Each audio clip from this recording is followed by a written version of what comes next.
Director of Tourism, Jamaica Tourist Board. Wave, wave. Let's welcome her.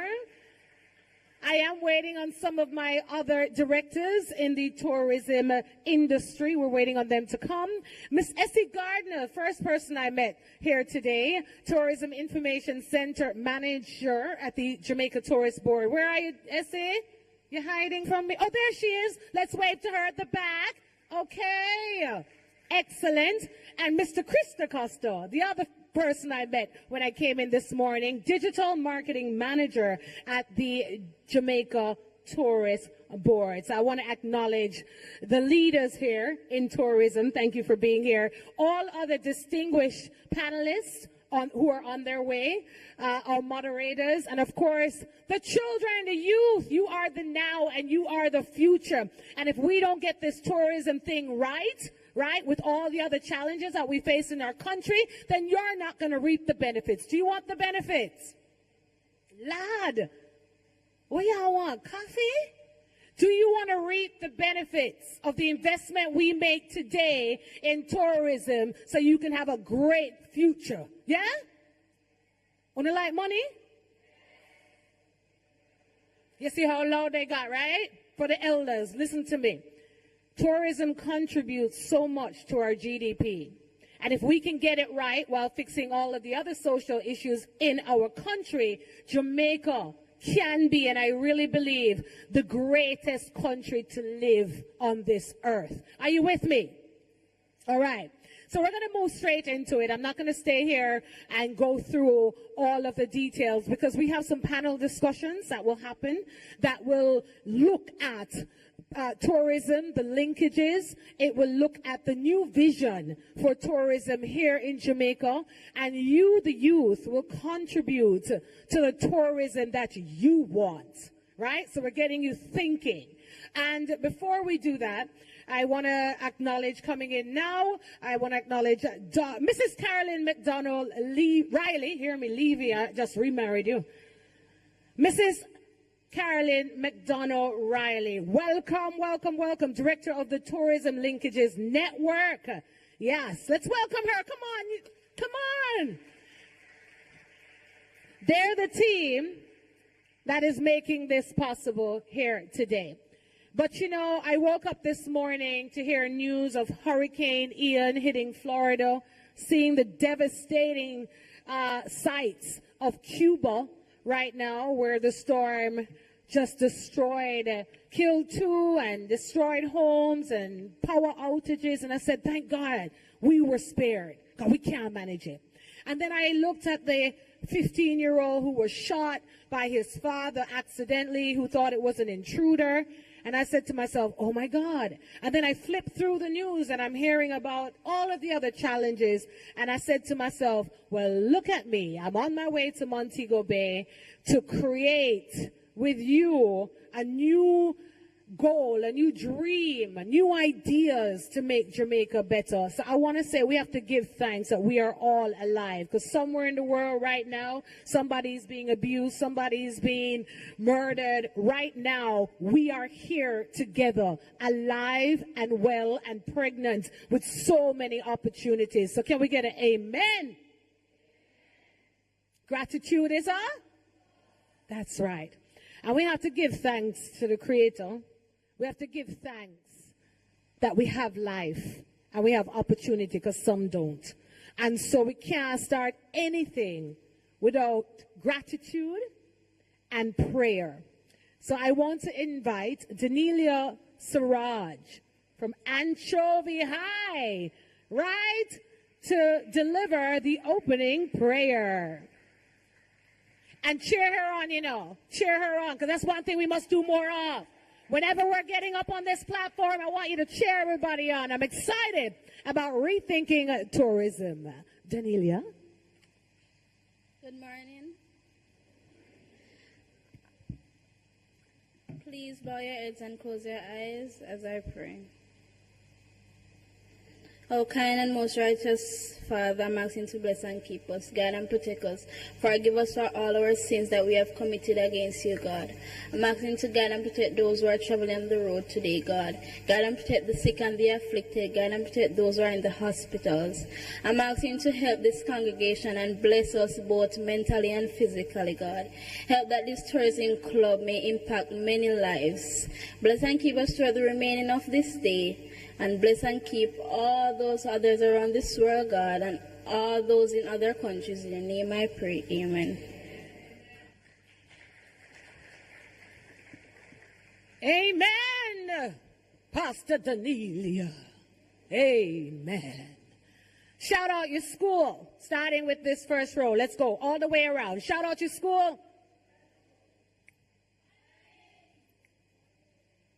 Lada, just one of you come from over here?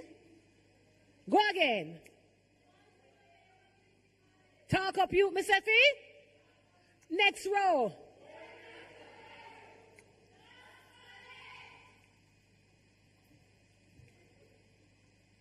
Back row.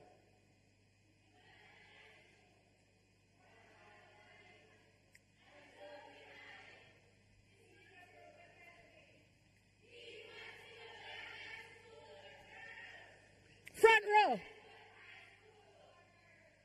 Did they say it twice? Okay, let's say it one more time. Why not? Signed, sealed, delivered. One more time. Excellent. I've always wanted to wear one of those hats.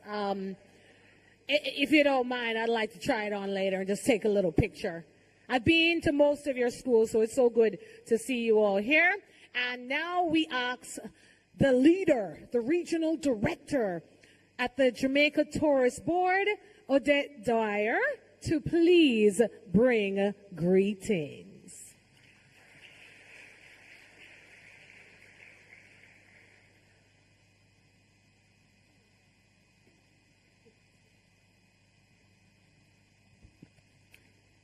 Thank you, Empress.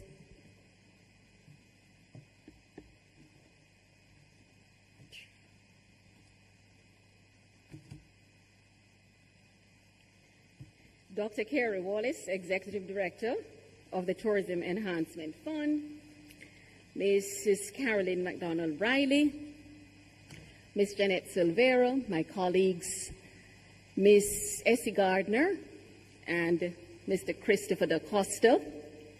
I'm seeing also Mrs. Patrice Jones, Acting Manager for the Montego Bay Convention Center, students, teachers, ladies and gentlemen, good morning. I get really excited when I'm amongst students. I could become a professional learner or a serial learner. Right, Janet? No, we know about that.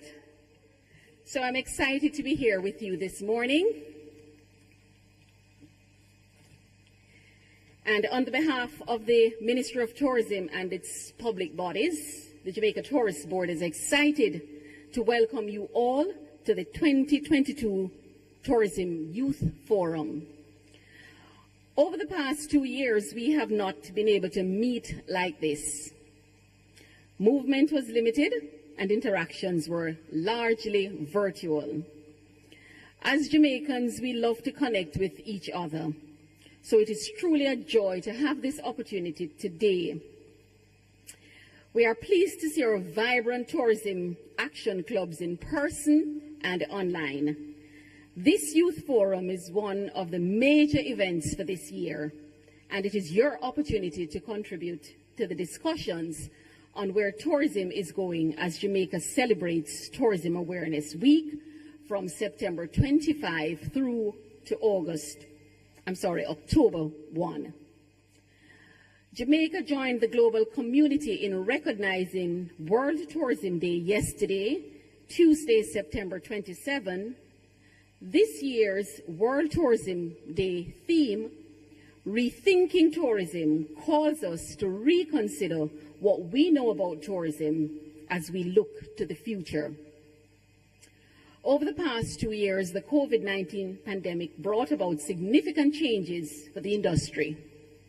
I hear a word used by scientists, and used quite a lot by our minister also, Minister Edmund Bartlett, the Anthropocene.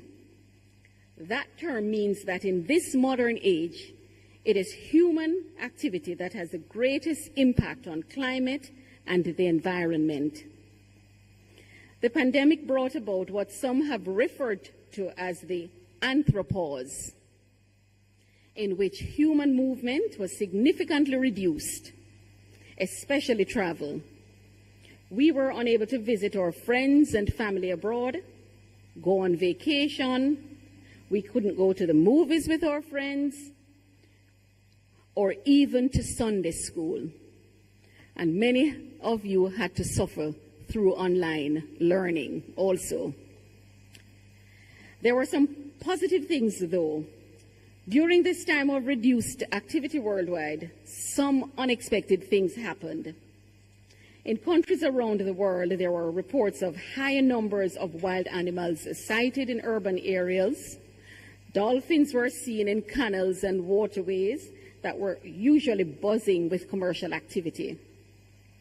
In some respects, reduced human activity was seen to have a positive effect on the environment. The changes also affected people in unexpected ways. The use of digital technology increased significantly as the schools, churches, and groups met virtually rather than in person. Banking, grocery shopping, even medical services are now more accessible through the screens of our devices. And I must pause here to share a story that my grandson actually enjoyed virtual learning more than physical learning. And I'm sure many of you would have done the same thing. They would form little groups and have their little Zoom meetings online to do their homework. They would do karaoke hour. They would watch movies.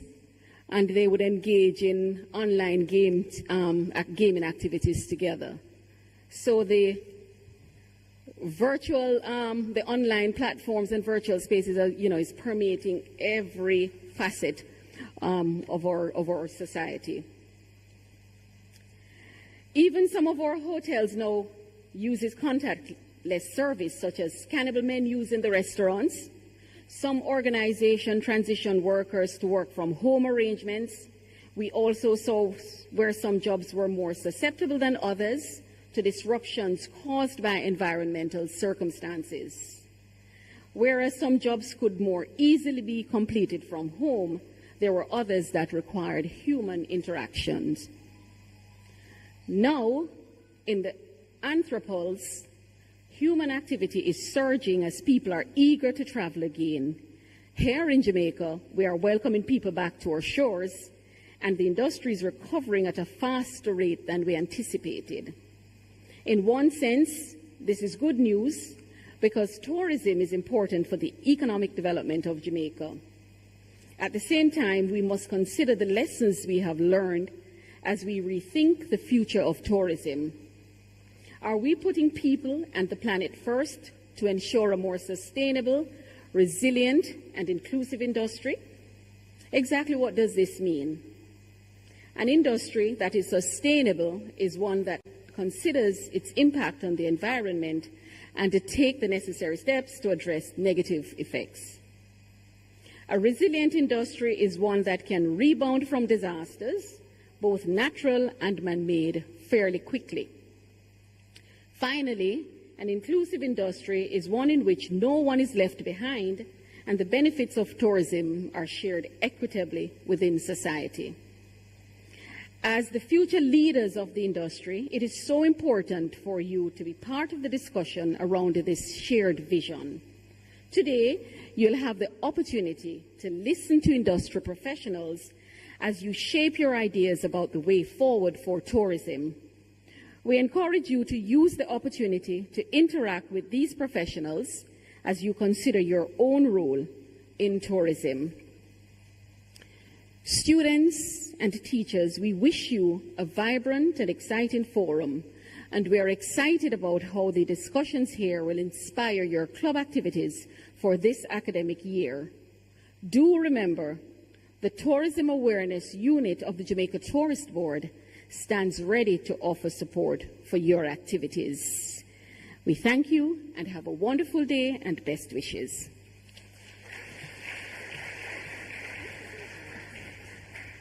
Thank you, Odette. Clear instruction there. We are going to move now into some performances, and then we'll kickstart the first panel discussion with the professionals. Are you ready? Come on, I'm excited. Let's get excited about today. All right, so I want to ask you all to move forward 2 rows on this side. I hate empty seats in the front. I cannot stand seeing empty seats. Leaves room for the duppy them. Wanna come forward. Come. You got to get up close and personal. Yes. I would also at the same time invite Westwood High School, the Tourism Action Club and Drama Club of Westwood to come to the stage, please. I'm excited to see your performance. Yes. Can I ask you guys something? Did I introduce myself? You sure?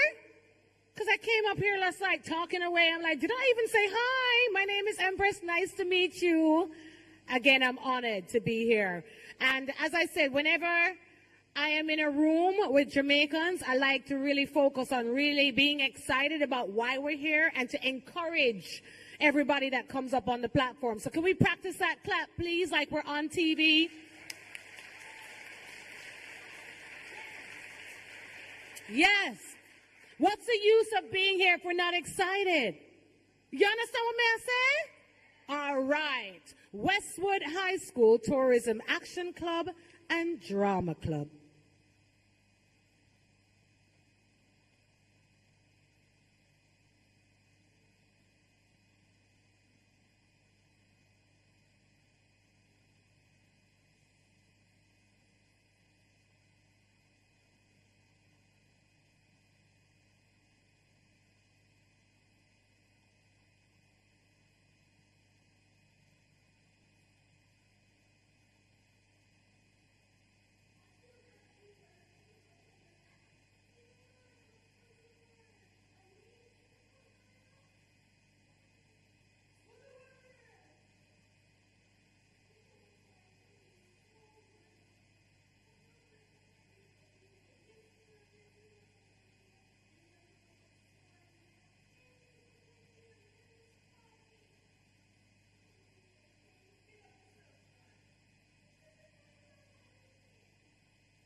Well done. Let's give it up for them again. I see you were all thoroughly entertained, telling our culture in creative ways. And I can see this becoming a product. As a television producer and a television host, all I could see were these comedy shows that make jokes about our culture and tourists coming here. And I can see that being exported across the world to the diaspora and those who love Jamaica so much. So there's so much we can do with our product. And that was just an example, because Jamaicans talented too, you know. You have to go acting school. Give it up for them one more time. I love it. I love it. I love it. Great performance there from the Tourism Action Club and Drama Club. And what else were they saying in that piece? What about community tourism? We really need to promote it. What about having people who are coming here, gastronomy, to taste our herbs and all the prostate cancer patients across the world coming into Jamaica to drink some fever grass with some honey? And what else? Okay, why not? Why not? Great performance there. A lot of ideas coming out of that. I want to now invite the Dunoon Technical High School Tourism Action Club for another performance, and then we get ready for our first panel discussion. And I hope you will all take notes. All right? As I said when I came here, we got to get excited about this, because we are so pregnant with opportunity and creativity for a better Jamaica via tourism. Yeah? Come on, Dunoon, let's go!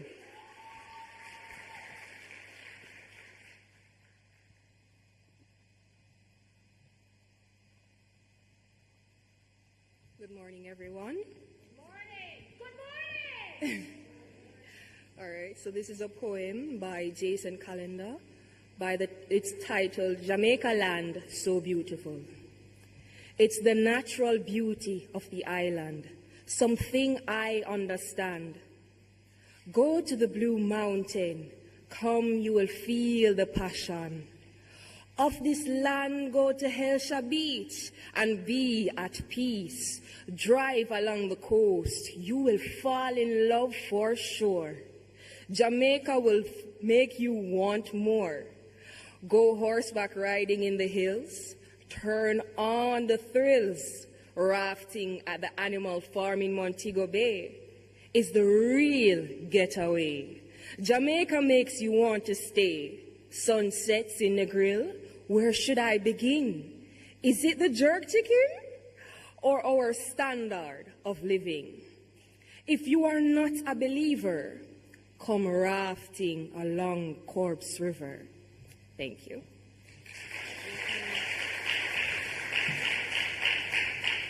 Good morning, everyone. I'll be singing Redemption Song by Bob Marley.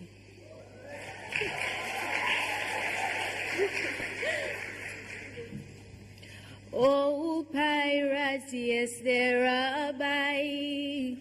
Sold I to the merchant ships. Minutes of they took I from the bottomless pit, and my head has made strong, guided by the Almighty. We forward this generation triumphantly. Won't you help me sing these songs of freedom? Is all I ever ask. Redemption songs. Emancipate yourself from mental slavery. None but ourselves can free our mind. Have no fear for atomic energy, 'cause none of them can stop the time. How long shall they slay our prophet while we stand aside and look? Some say it's just a part of it. We've got to fulfill the book. Won't you help me sing These songs of freedom is all I ever ask. Redemption songs, songs of freedom is all I ever ask. Redemption songs.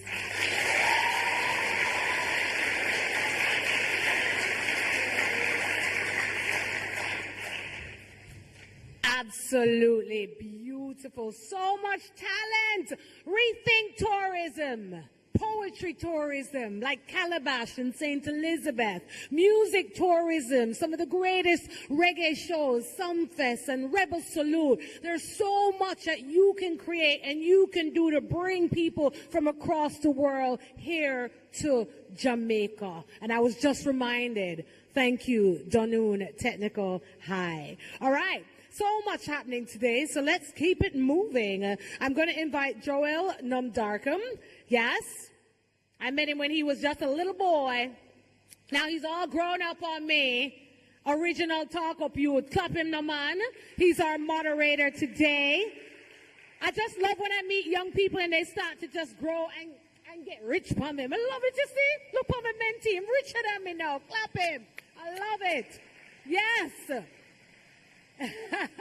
Joel, welcome, my digital expert. A little bit about you, my moderator, if you'd like to share. And what are you excited about doing, and why are you excited about what we're doing here today?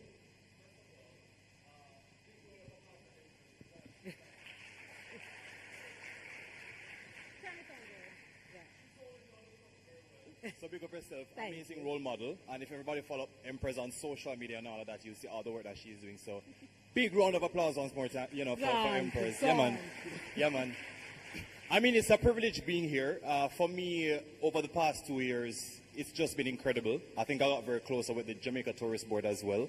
And anything that has to do with amplifying young people and the voices, very, very much interested in that. And I really hope everybody is here to listen and learn as much as you can, because I remember being in these seats, learning from experts before me, and actually applying that as I get older into my career. I currently work in marketing and communications. I'm 28 and I head a department where marketing is concerned, and it's because of coming out to smaller events like these in my younger days. I went to the best school in Jamaica, Kingston College, and based on those days and going and attending events and meeting other students from other schools. I remember interacting with students from Cornwall College and Westwood and so many other schools. So use this opportunity to network, connect, and listen and learn from the experts. Ooh, advice right there. I remember bringing on one of my favorite speakers, Joel, Les Brown, to a stage, a conference, twice. And every time he said this line, it just stood out. Your network is your net worth. Yep. So connect. At lunch, get to know each other. Meet the leaders in the industry. What did I say? Your network is your net worth. Y'all going to be taking over these jobs in the future. Right, Carolyn? You want to retire soon, though? We want to retire. So, ladies and gentlemen, before retirement, I'd like to invite to the platform Carolyn McDonald-Riley, and I have had the pleasure of working with her in the sector. She is the director of the Tourism Linkages Network. Woo-woo! And she does so much more. But in this capacity, that's how she's going to present today. Welcome, Carolyn. Always looking vivacious, colorful. Look at those shoes. No, clap the shoes, though. Clap the shoes. No, I need to know where you shop. Also, that's a big part of tourism too, our fashion designers, and I know you'll touch on that with linkages. There's so much to offer the international and the local tourists, because I'm big on local tourism as well. We must, what do you call it, staycation? Yeah, have a vacation where you live. Right. So I would like to now invite Ashley Rousseau. Ashley, principal of Beanie Bud Jamaica. I can't wait to hear all about what you do, and I'm hoping, Joel, that as you kickstart the discussion, we can get a real understanding about the roles that these two dynamic women play in tourism. So ladies and gentlemen, young people, take notes. We're looking now at the, hear me good, say that to me, opportunities. No man, I want to stop sound hungry. I don't like hungry people. Unless you're hungry for money or hungry for wealth and health. I don't like you to sound hungry. We got to be excited. Say it after me. Opportunities for non-traditional careers in the tourist industry. You like opportunities? Joel, I hand it over to you. Yes. Thank you so much again, Empress. Likewise, very excited to be here. And this specific discussion, everybody, we have to really pay attention and we have to listen, because this is about how you, as a future, will literally find and craft innovative ways to stand out, do business, learn, network, and build your network. Without further ado, I definitely want to get straight into the conversation, because a big part of the discussion is really rethinking tourism. It's about the next generation. It's about how we can leverage this industry, and it's how we can use the resources that we have available to us to make that as best as possible. And my first question to the audience, let me see the hand up. Let me see everybody who use social media. All right, keep up the hands. Everybody who use social media. Oh, someone on social media now. Let me see everybody who use Facebook. Keep up the hands. If you okay, all right, okay. We're getting. Oh, this is getting interesting. All right. Put down nobody shame. Put up your hand if you use Facebook. All right, good. Instagram. All right, follow me. All right. Any Twitter users here? Okay. Yeah, man, Johnny, you're popular on Twitter. We know what. All right. And let me see the TikTok users. Okay, not surprised at all. Now, the future of tourism is creative, as we call it. And Minister of Tourism, the Honorable Edmund Marlett, said that tourism is driven by ideas. It's creativity being fueled by tourism presents significant opportunities for growth and job creation. And increased tourist activity in sections such as downtown Kingston is one indicator of the growing demand for tourism. So it constantly changes, and if you are not keeping up with the changes that comes with it, then you're going to be lost and you're going to miss out on the opportunities. And next thing is that we do not have age limits where this is concerned. If you have a creative idea and you want to get into it, then now is the perfect time and opportunity to do so. And for you, Caroline, there is a constant increase in the demand for authentic experiences and products. What kind of opportunities exist for Jamaicans to really tap into this?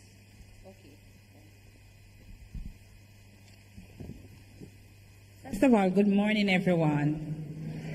I'm excited and I'm happy. Shall I get in a phone? Okay. I'm excited and happy to be here, especially when we have young people around. Tourism. The good thing about tourism, before I tell you about the myriad of opportunities, is that there is low-hanging fruit. You don't have to start at any particular place. You can start anywhere and you can get in there. And there's so much opportunities to the point where you can make up some of it. In other words, you can be your own authentic person. And what we do at the Tourism Linkages Network, which is a division of the Tourism Enhancement Fund, what we have done, though, is to bring some structure into it. So I'm going to tell you a little about the structure that we have, and then I'll tell you about the myriad of opportunities. At the Tourism Linkages Network, we're divided into passion points. We're divided among why people travel. So the areas we look at, gastronomy. That's one. It's 7, you know. So if you don't hear 7 from me, you need to ask me about it. We are also another passion point, another reason why people travel, apart from food. That's one of the #1 reasons, by the way. Anybody would be here today if you hear that there was no food here? Would still come. Really? Okay. So, but I still think most people didn't put up their hand. Another reason why lots of people travel is for sports and entertainment Look how rich the program has been this morning because we were entertained. Other reasons why people travel, so we're divided into sports and entertainment, gastronomy, knowledge. People also travel for knowledge. People travel for writing. Another reason why people travel is for shopping. Do we love to shop? So people travel also for shopping. So people also travel now. What did I leave out, Doc? Health and wellness. Now, if you think people was a concern about health and wellness, since COVID, people are even now more concerned about their health, their wellness, where they go, the whole mind and the body. And you hear about the mind and body experiences. So those are the 5 passion points among which we are divided. Now, I did say 7 because we also have 2 technical working groups that's dedicated to manufacture and agriculture. And when you put all of that together, that is what the linkages story is about. It is about how do we get people to travel for their passion points, and while people are traveling for these passion points, how do we earn a living from it? What are the untapped potential? We can take any of them. When you're talking about health and wellness, there are opportunities to create products, lotions, body oils, yoga, Pilates classes. People travel for anything, and as a matter of fact, when you get a break, just think about when you get a break from the hustle and bustle, you're willing to try anything and everything. So health and wellness is such an area that some of us, when we never wanted to go to PE, because by the time you reach second form, you're not interested in PE. Am I telling the truth? Yep. Yes. By the time you reach second form, PE is just not it. But guess what? There are so much opportunities there, because that's when you think of areas like the gym, the physiotherapist. All of these are areas that we could tap into had we decided on a career path. Now, when it comes to gastronomy, there is no limit. Whether you decide to create a dish and you just put that dish, you just do a TikTok with how you, and you've been seeing them. You've been seeing the dishes on Instagram that people prepare. You see food bloggers who say, go here, go there. And these people who have these restaurants or these food establishments have to keep it in tip-top shape. So it might have been that you did food and nutrition at school that created this opportunity for you. You know what's interesting there, Caroline, the fact that you have connected even what you're studying right now with really what what exists in the industry. And I want to bring in Ashley here for a minute, because a big part of the challenge that we have is the preservation of this knowledge. So you have people like Caroline, Ashley, we have people who work in the tourism industry who constantly have forums like these to share the knowledge and the expertise, but then there's a concern where the preservation of it is. And my question to you is, with traditional knowledge and skill sets being under threat to some extent, how can tourism aid in preserving this knowledge for future generation? Yeah, it's really an issue for us. So I work in the craft industry. I'm a designer and artist, and I run a business called Beanie Bud. And I would say that 90% of the people I work with are over 60 years old. We have tried to bring young people in, and it has not been as successful as we would like. And I really kind of want to talk to the adults in the room about this, because unless we really invest and strengthen the arts and craft programs through schools throughout Jamaica, we're never going to get that continuity. We need to set up more programs after graduating from school. But to speak to your point about preserving, I really do believe that there is a project in the works, and I hope to be part of that, to document, archive, and display our history, particularly in weaving, which is really where my interest lies. Yes. I have a solution to that, Joel. We need to publish the money that the successful person from the creative industry When Beanie Man gets out on stage and Elephant Man, who we know, and they wear these costumes, somebody makes them. They cost a lot of money. These designers make a lot of money. When we look on the Milan shows, these designers make a lot of money. They need to publish how successful these people are, show you what they're worth, and get us interested, because we're not interested in going to jobs that are not making a lot of money. Am I right? But if we know, we'll get interested. So we need to get persons to tell us who the successful persons are, what are they doing, and how you can do it. What is important for you to know is that going to this clothing and textile class is not a waste of time. I really thought it was a waste of time. And unfortunately, I'm learning the hard way by paying a lot of money to get my clothes. You need to learn from my mistake. So we need to publish the successes of these people, and then we can point to where the non-traditional areas are for making money. What's interesting about that as well is, and by the way, for those that are joining on Zoom, welcome to the conversation. We love having you here. We're still doing the hybrid, virtual, and in-person. So, you can definitely start dropping your questions if you have any so far in the chat, and we'll definitely get that. But what's interesting is the number of people who are using TikTok inside here.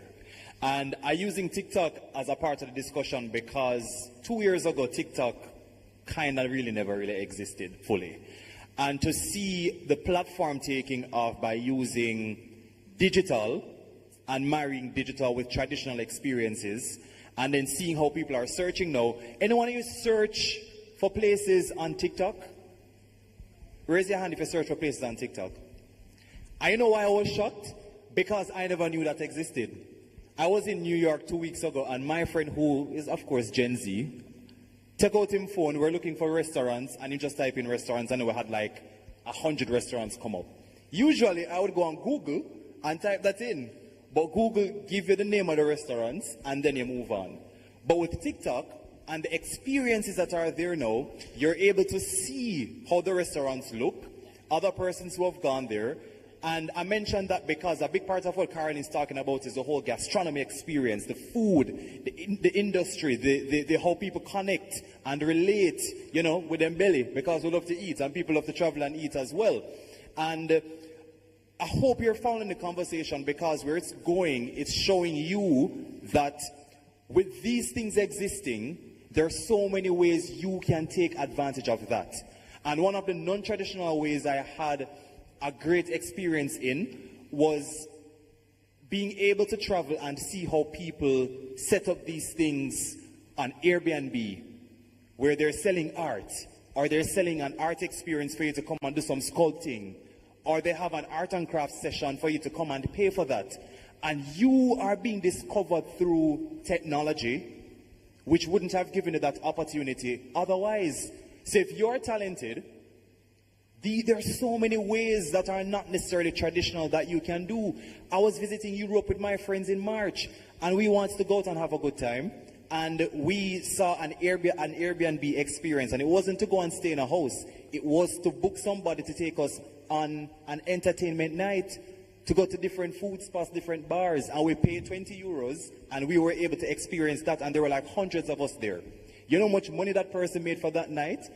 By taking out 100 people, 20 euros each. I get 3 in a month, so somebody calculate that. I'm not so good with that. And that is for one night. It goes back to experiences that Karen is talking about. And that is not like they're putting on a stage show. They just signed up on Airbnb, and they have a thing where you come and you book for us to take you out because you don't know the place.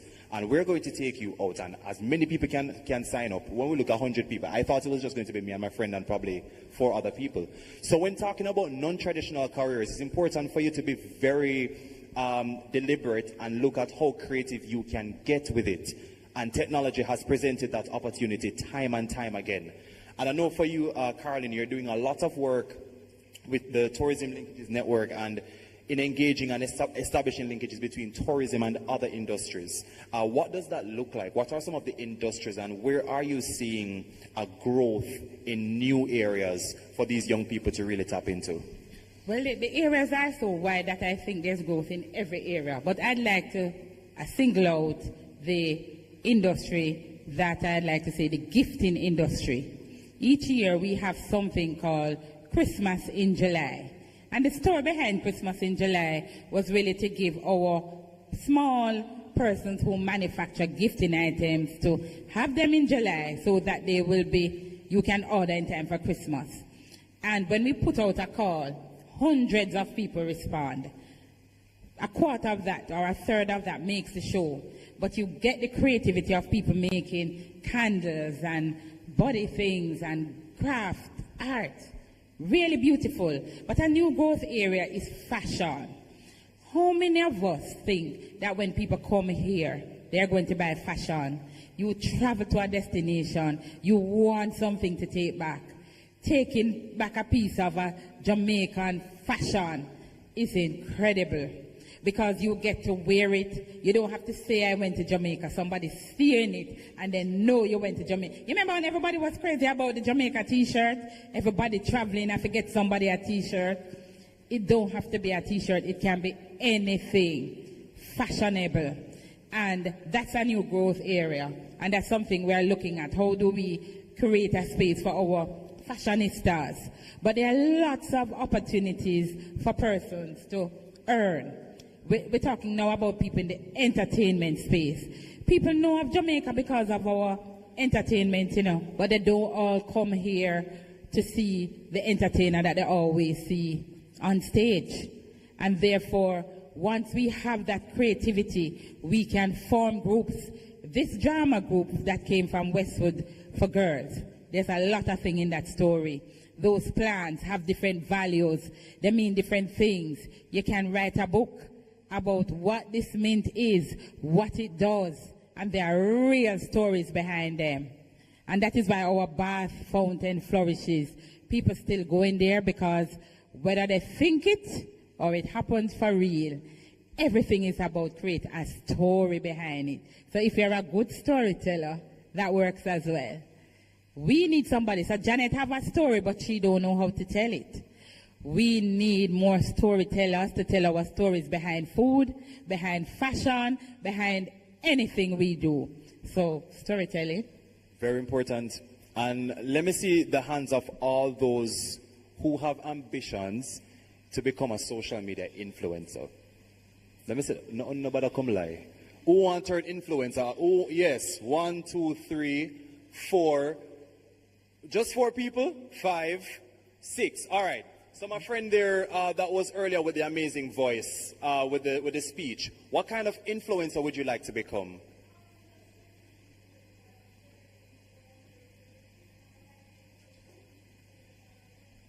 Give her a round of applause. That's wonderful. That is wonderful. And I'm happy with that answer because usually everybody wants to become an IG model, you know. Joel, people need to know how much you can earn from being anything. Yes. And I think that's the crux of it. What is a social media influencer? How do I earn from being a social media influencer? Once we have the data out there and people have the information, we will have lots more people willing. People are always excited to become lawyers and doctors and all of these these traditional areas because they figured that the income was a lot. Exactly. So big up yourself. I really like that answer.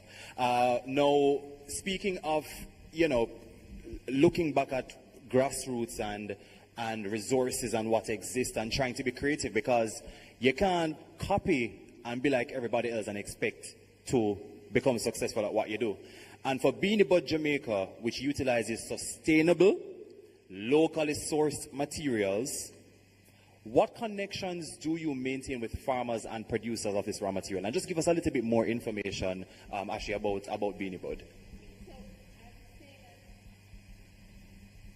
So I would say that our business is actually a full cycle. So we deal with people who are farmers, and many of our people, I think people in the industry know that people who are artisans usually have something else doing. And that's why it's a wonderful occupation for people who, for example, are taking care of children or who have a farm on the side.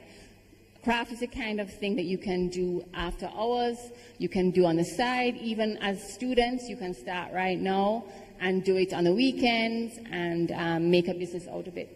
So actually right now, in terms of farming in particular and sustainable materials, we have a grant.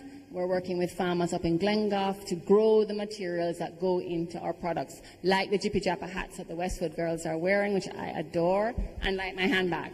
So this is all Jippy Jappa straw, which comes from St. Catherine. Lovely. And again, all locally made, which is also important. Sometimes I think we believe everything that is foreign is better.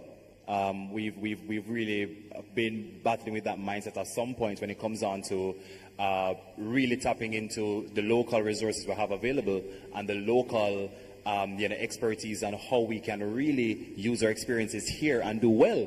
And when you really take a look at some of the things that are even in your backyard, and you can literally turn that into a growing business, along with the creativity that you have, you'd be very surprised at how well you can do. Basically, all our materials are grown in someone's backyard. There you go. See? It's not by chance that as well. Again, we're talking to progressive young people and people who are looking to the future and trying to find new ways to craft within the industry a different kind of employment and something, something that doesn't necessarily stick to the norm, but still making it profitable. And how can younger creatives, Caroline, position themselves? Because you can have the knowledge, you can have the resources, but the positioning, how do you show up? How do you put your brand out there? So how can we position ourselves to take advantage of the opportunities within the tourism industry?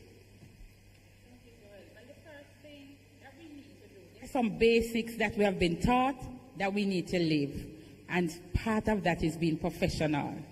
We need to be properly groomed, we need to show up on time, and we need to research. Whatever we are going to do, we need to research. So is there anybody in here that loves to cook or love cooking? Do you believe that among the highest paid person in the tourism industry is a chef? An executive chef? And that's not the person, by the way, who just cook really nice. It is training, it is going to a professional university or college that has that discipline, but it starts with the interest, but you get top dollars. There are some executive chefs that earn far more than even the GM. Because you understand how important food is to a hotel, to an Airbnb, to an attraction, to anywhere. And what is important, though, as young people, we have to show up. And show up means a lot of things. Show up is your term, but show up means getting up, getting on time, getting ready, well-groomed. Now, the definition of well-groomed varies, because in my days it means your hair had to be cut properly and all of that. They're not saying that now, but we're still saying well-groomed, meaning putting yourself together and smelling good. I'm saying those are the basics. You don't have to look like Joy. There are some important things that we must practice. So you hit a nail there, because you mentioned some of the research aspect of it. And as young people, some of us really don't like to research.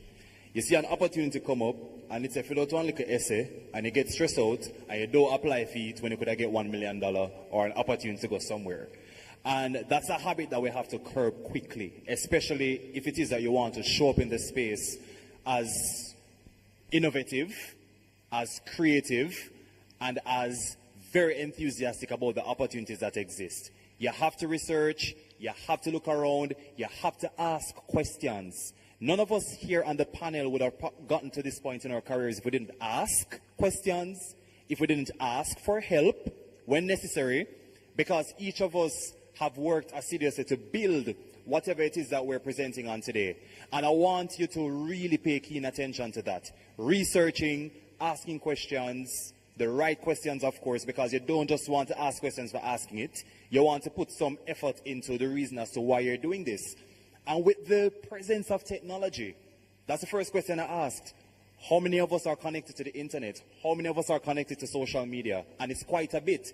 But when it comes down to connecting to learn something, then it can be a little bit dwindling and daunting because we just don't want to type into Google finding out salaries or finding out what are some other examples of non-traditional career, finding out what a blue ocean strategy means. Come on, you know, all these things can really help because it makes you more knowledgeable. And knowledgeable doesn't necessarily mean being qualified with a master's or a bachelor of arts. It also has a lot to do with going to YouTube University and learning and watching and crafting. We've seen so many talents come to the forefront because of just self-learning, applying whatever it is that they've learned and asking the right questions. So non-traditional careers can also look like not necessarily going the traditional way of education, but getting into the right spaces, having the right conversations and the right attitudes. I want to add though, Joel, that your research, please, is not limited to TikTok. It's not limited to just typing something in Google. That's why we have been educated at school. We have been taught how to do research. You ask questions, just like when you're writing a paper, but you have to go, if you have to go to the library, if you have to go to an external source, you have to get the proper information to guide you. Do not limit yourself to that TikTok. Just like how we have grown up knowing that we can't trust social media all the time. Agreed? Right? Because there's fake news. Similar, some of the TikTok, how they do it is not that easy. And therefore, proper research is very important. And I just like to add, I mean, our industry, it really, most of the people that I work with started at their grandmother's foot, right? So they would start and they would do one little thing, and then they'd get a few dollars for that, for lunch money, and then they would grow. As they grew, they would get more and more responsibilities. So, and that used to be a big part of our society was mentorship, apprenticeship, you want to say. So, you know, one of the things I always hear is, oh, you know, craft is all about old people. It is not. It is about the future. The future is really yours. You can go on any of those same platforms and you will see incredible craft things that people all over the world are doing. And you can learn those right there in your home, in your community, where you come from. Thanks for that, Ashley. And, you know, still a question for you as well, because you touched on technology a bit, and I want to delve a little bit deeper into that because this is important for them to know as well. With technology opening so many opportunities for entrepreneurs and people who are building personal brands. By the way, everybody know what a personal brand is, right? Yeah, everybody know that. Okay. What advice do you have for young artisans and creators who are seeking to get their products to a wider market? So I think back to that whole thing of telling a story and being very careful what you put out there. You know, when we were at school, when I was at school anyway, you know, something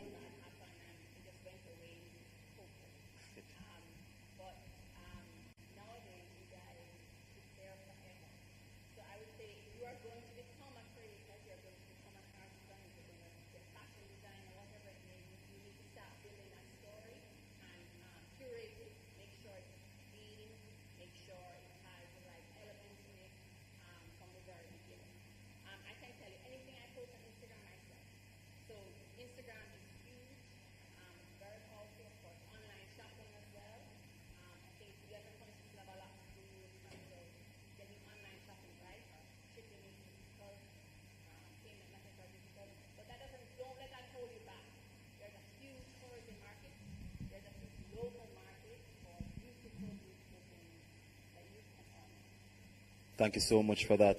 At this time, we're wrapping in a few, but we want to take at least 5 questions from the audience. We have the microphone right over here. So if you have any pressing questions you want to ask, don't all go at once. I'm looking to start your queue. You can just join head over to that section there with your questions. Okay, is one that going to the microphone? Come on, guys, make your way over there. We need at least 5 questions for anything pressing that you really want to ask any of the panelists at this time. Ashley, you touched on something really good in terms of curating space and curating your timeline, curating, what you post online. And that is a big struggle for a lot of us as younger folks, because we do not know where to strike that balance. And we believe we need to share everything online. That point you just touched on, very profound, being paid for everything that you post, because it comes back down to being intentional, folks. It comes back down to using social media for a specific purpose. Because while social media provides a great opportunity for you to connect with people and know people, it also can be a dangerous place, and you have to know why you're using it. And I'm mentioning that because there's a big conversation now, especially in Jamaica, becoming a more digital society, finding ways and means to promote your businesses and getting to know the right people. You have to ensure that you're up to date with the changes as well. There's a lot taking place now where privacy is concerned and how people consume content, and also trying not to, as Carolyn mentioned, sticking to just one platform to find all the information you need when it's helping to build your career as an upcoming professional, but expanding that horizon, asking the right people, attending the right events. Don't think you're too young to join a seminar or a webinar talking about tourism and creativity. The same social media platforms that we use, they always have events. They always have conferences online free where you can go and learn about what's changing on Instagram, what's changing on Facebook, how can I monetize my content. And I, as somebody who works in corporate but also work as a creator, I also have to have value that I bring to the organizations that I partner with. KFC reached out to me the other day. I love KFC. Spicy with wing barbecue. I love my KFC. And KFC reached out to do a partnership. And the reason why they reached out is because of the type of content I post. Even though I'm a young professional, I also do road trips with my friends. They wouldn't reach out to me if they never go on my Instagram and say, my Instagram have clean content and it look a certain way. And I got paid just to post that reel. You know what I mean? So there's, and that is not necessarily, I never go to school to study how to post a reel. So I want you to look at the great opportunities you have. They're podcasting. I don't see no podcast with young people in high school talking about high school life and how you can help other young people. That's an idea I just gave a while ago, by the way. Jamaica has so many students. How you can help somebody who's about to, sit them sexy and stuff. So trust me, the world is out there and it's for you to seize. Come on, I'm not seeing my line over here. I'm not seeing my line. Okay, we have one about to join. I need 4 more. And while he's coming, Joel, I want to say tourism has a space still for everybody. My boss who is in the audience, Dr. Kerry Wallace. Doc, can you stand up and let them see you? Putting you on the spot. But he has studied psychiatry. I suppose he needed to deal with all of us in the office. But apart from that, there is a space for all different careers in tourism. That's a beautiful thing about tourism. So just about anything you do, once you put your mind to it, you can find yourself in there. I think we're ready for the questions. Yes, we have spot for one more. So we have 1, 2, just one more. I need to see a student in the line as well. Go ahead. Name and where you're from. Hello, good afternoon, everyone. My name is Tyrone Williams. I am one of the VPs for the UAE Mona Tourism Society. My question is this. It's not that we are not interested in the different opportunities out there for us that are non-traditional careers. The thing is, it's not really advertised that much. We don't really know about it.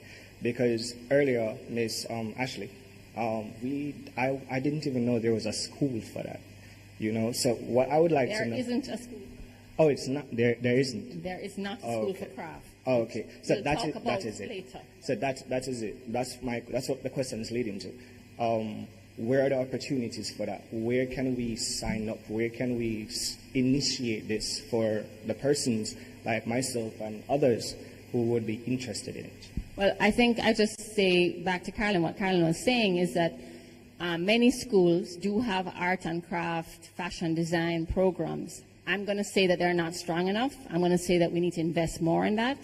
We need to invest in post-secondary institutions. Hart has a very good sewing and textile program, but there are other things that they could be doing. And apprenticeships. I really believe in apprenticeships. Is getting connected to people who are doing great things in your community. But I agree, there's a huge hole there, and we can't complain about it unless we do something about it. And I want to add to what Ashley's saying. Doc, I don't know if I can put you on the spot about the Craft Development Institute. That is something that we are about to talk. Doc, I wanted to speak to it. But that's some of the things that we're doing. It's taking a little while in coming, but there's a Craft Development Institute that's coming, and we are about to have artisan villages where we encourage persons who make product to be in those areas. Doc, I just still wanted to do 2 minutes. Thanks. Okay.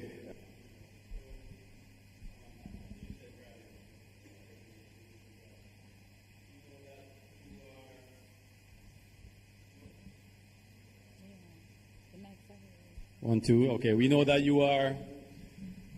I look at you guys and I try and reflect on when I was your age and what I'd be thinking.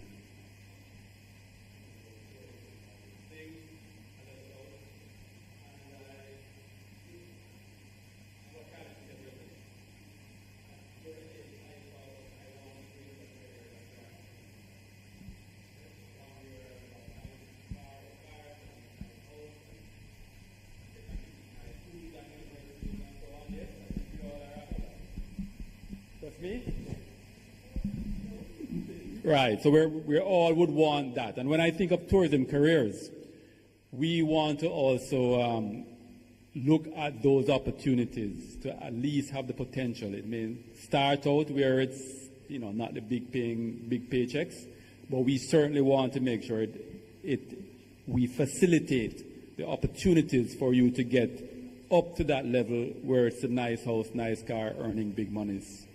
And your teachers will be proud of you, your parents will be proud of you, your peers will be proud of you because you've achieved success in life.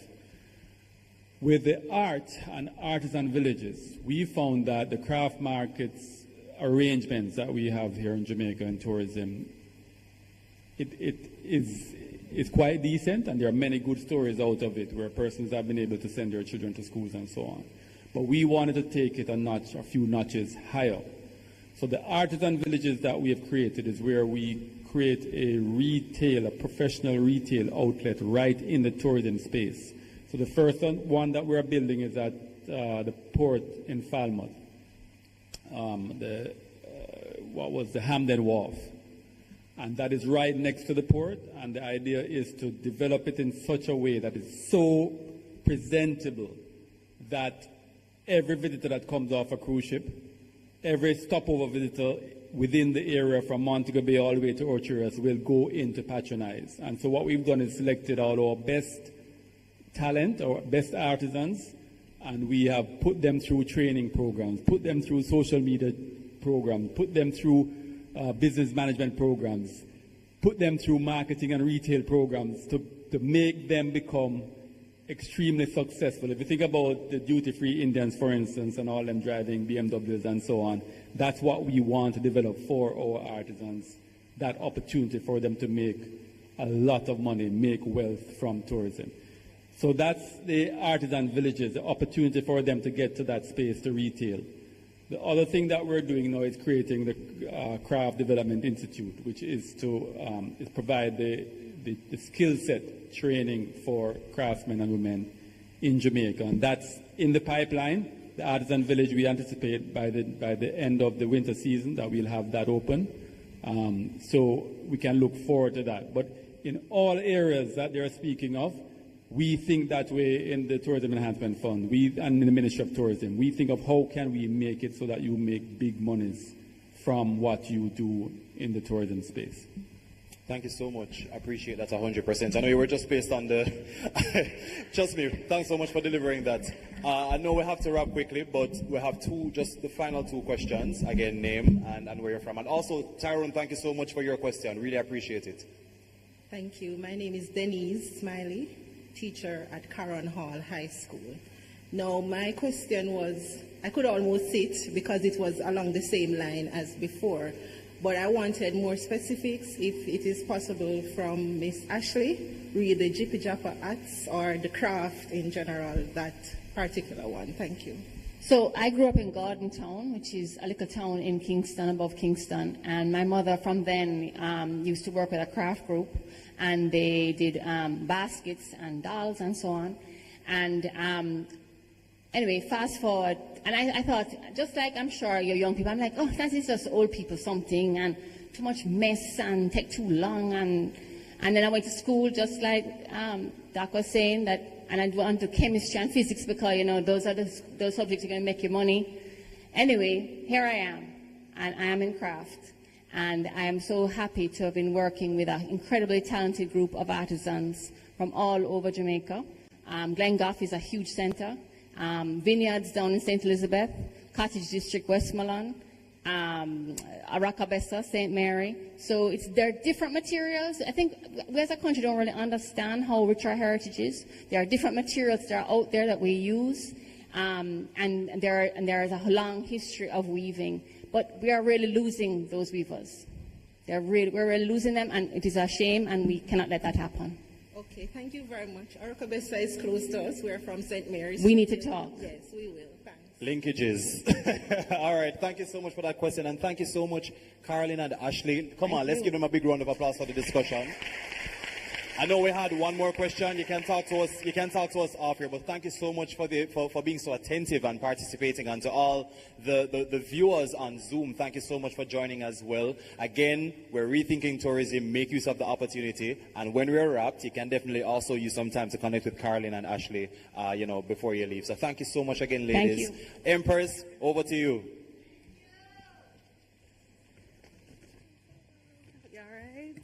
I love the Beanie Bud bag, the round one that's on the Instagram. We need to buy that one. So I need you all to follow Beanie Bud on Instagram. All my Instagrammers, let me see your hands. Everybody on Instagram, somebody just did a tweet. Hear me, tweet. I'm getting old. Somebody just did a post of me on Instagram. Who was it? You? You get a prize for that. You get a prize for sharing that post. All right, somebody did a nice little post of me, so thank you. But wow, the linkages. And Joel, thank you for moderating that. Well done. Carolyn, thank you for the insight. We should now ask, how much money does Carolyn make? Don't worry about being a doctor. I got a doctor friend and she broke. I want to be like Carolyn. You hear how much money she spends on her clothes? We also have to be deliberate, and I just want to add my 2 cents worth here because I'm very passionate about my country and the development of our talents. You all have creativity within you. A lot of times we ask for it to be brought to us instead of us looking and seeking it. We got to get creative. You got to look in your community and say, what can I do with this? And I'm going to give you some homework from this panel. As a multi-potentialite, I like to create. And years ago, I had the first ever boutique, which was a password entry only boutique. I had over 30 local designers. A lot of them are famous now. You name them, we sold their clothes. From Ramesh Ware, Kenya Linton. Nobody didn't know a lot of these people at the time. You had to come, and all of the top entertainers and people would come from Canada just to shop at my boutique. And then we put some of the items at Strawberry Hill. People would fly in to buy. I remember one client would fly in from Toronto to buy Ramesh's custom-made shirts from my boutique. Nobody had to teach me that. I dug deep and said, oh, I like to make money. I am creative. Let me try something different. Everybody was like, a password entry boutique, that's not going to work. And I'm telling you, if you want to get somewhere in this business and to compete globally, right, you got to create. And anytime negative people come in your way and say your idea is stupid, you say, achoo, I'm allergic to you. And you keep on doing what you got to do. Look at Beanie Bud. Look at the seeds. Look at what you're able to do with what you have. And people are selling bags like that internationally for all like $400 US a bag. 4,000 US dollars. So why don't we start to see the value in what is ours before the foreign people come and take over everything, which is what they're doing already. And when we talk about the tourism industry, I'm going to get passionate because I'm passionate about this stuff. Why aren't you the next hotelier? Why aren't all of you coming together now and saying, I have a dream that in 10 years, we're going to find a way to start the next resort that's going to turn and flip into a bigger hotel. On a need for dream big and know you have value and you're creative and you have worth. And together, if we put all our resources in together, we can do it. So we can do it. You have links. Look, you have links, you know. See the links them there? Them know everybody. Use up your? Okay. Links. And that's a perfect segue for my next moderator for the second part of this panel discussion. And I really hope you all are making notes and getting excited, as I said, about the opportunity. She was real loud from the front row. I love this dynamic woman. You're no longer the president of the Montego Bay Chamber of Commerce? Immediate past president, Lady Janet Silvera, the next moderator. Ooh. This is just getting so exciting. Vision, new vision. I love the topic of this next discussion. You're not going nowhere if you don't have no vision. Because if you can't see it, you don't know what to do to get to that point. Are you with me? Vision is where success begins. So new vision, adapting to change. We were able to pivot during COVID-19. So when we look at the economic challenges and the growth opportunities, I ask you, and you heard from the other panel about careers, you heard from Dr. Wallace, we think we're supposed to do this. But if we want to go somewhere, we have vision about being bigger and doing more than what we were taught. We got to seek it. And we have to be able to adapt to change. But there's something. Sorry, I have aligners in it when I'm talking. I talk. You know what aligners are? Yeah, took off my braces. But yeah, that stuff. So if you hear me, it's just that. Okay? Blame my orthodontist. So, authenticity. You know how many people love we? How many of you, I'm speaking to the young people right now. I think I've been to every continent except one. And when I go to different countries and I say I'm a Jamaican, it's like me a queen. When I was young, I used to hit the clubs in every city. I used to tell them I was Bob Marley's granddaughter. V-I to the P. Yeah. I am, and I had my locks too. So it worked. You know, there's something so special about us. But we got to believe it, and we have to be authentic. And so that's where we're going now with Janet Silvera as our moderator. She is also a top senior journalist, right, in this country. I appreciate her, and she's a fashionista, as you can see. So she knows where to go in Montego Bay for everything you need in Montego Bay. That I know. And what about this career that Joel spoke of and this whole digital space?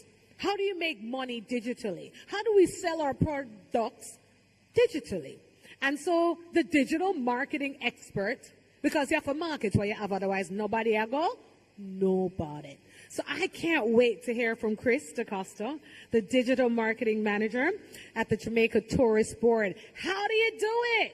Yes, I want to know. Let's welcome him. Let's get excited. Yes. Also, Fabian Brown. Are you here, Fabian? Where's Fabian hiding? Hello, Fabian. Fabian Brown is a director of internal organization and my favorite thing, CSR, and corporate social responsibility at the Bahia Principe. Woo! That's where I'm staying tonight. All right. I got links. Yeah, I'm going to tell you guys, you must always ask what you want. I can guarantee that I'm going to get a free room from Fabian in 2022 at the Bahia Principe. I speak everything into being. That's right. I got links. And if I don't get free, I know I'm getting a discount. Yes. And where is my friend, my brother, who I WhatsApped the other day and asked him about this amazing new thing that I could see him promoting and chilling out by the river on social media. The founder of the Mulberry Valley Estate Eco Resort. And he was like, yeah, come up. And I still haven't made it. I can't wait. And when we talk about creativity and we talk about opportunities, adapting to change, staying authentic, this man is definitely doing it. I consider him a brother, a friend, a colleague. Ladies and gentlemen, he's also one of my favorite artists. And he's always winning. He's going to join the panel discussion. Who are we talking about? Who are we talking about? Otherwise, when you sign his check, write Jeffrey Campbell. Let's welcome him to the platform.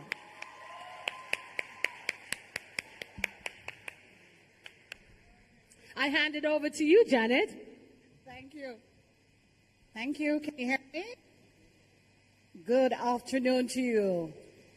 My name on Instagram is the Real Janet. I don't know what's happening with the microphone. The microphone is in and out because it doesn't like me, but I know it's like me.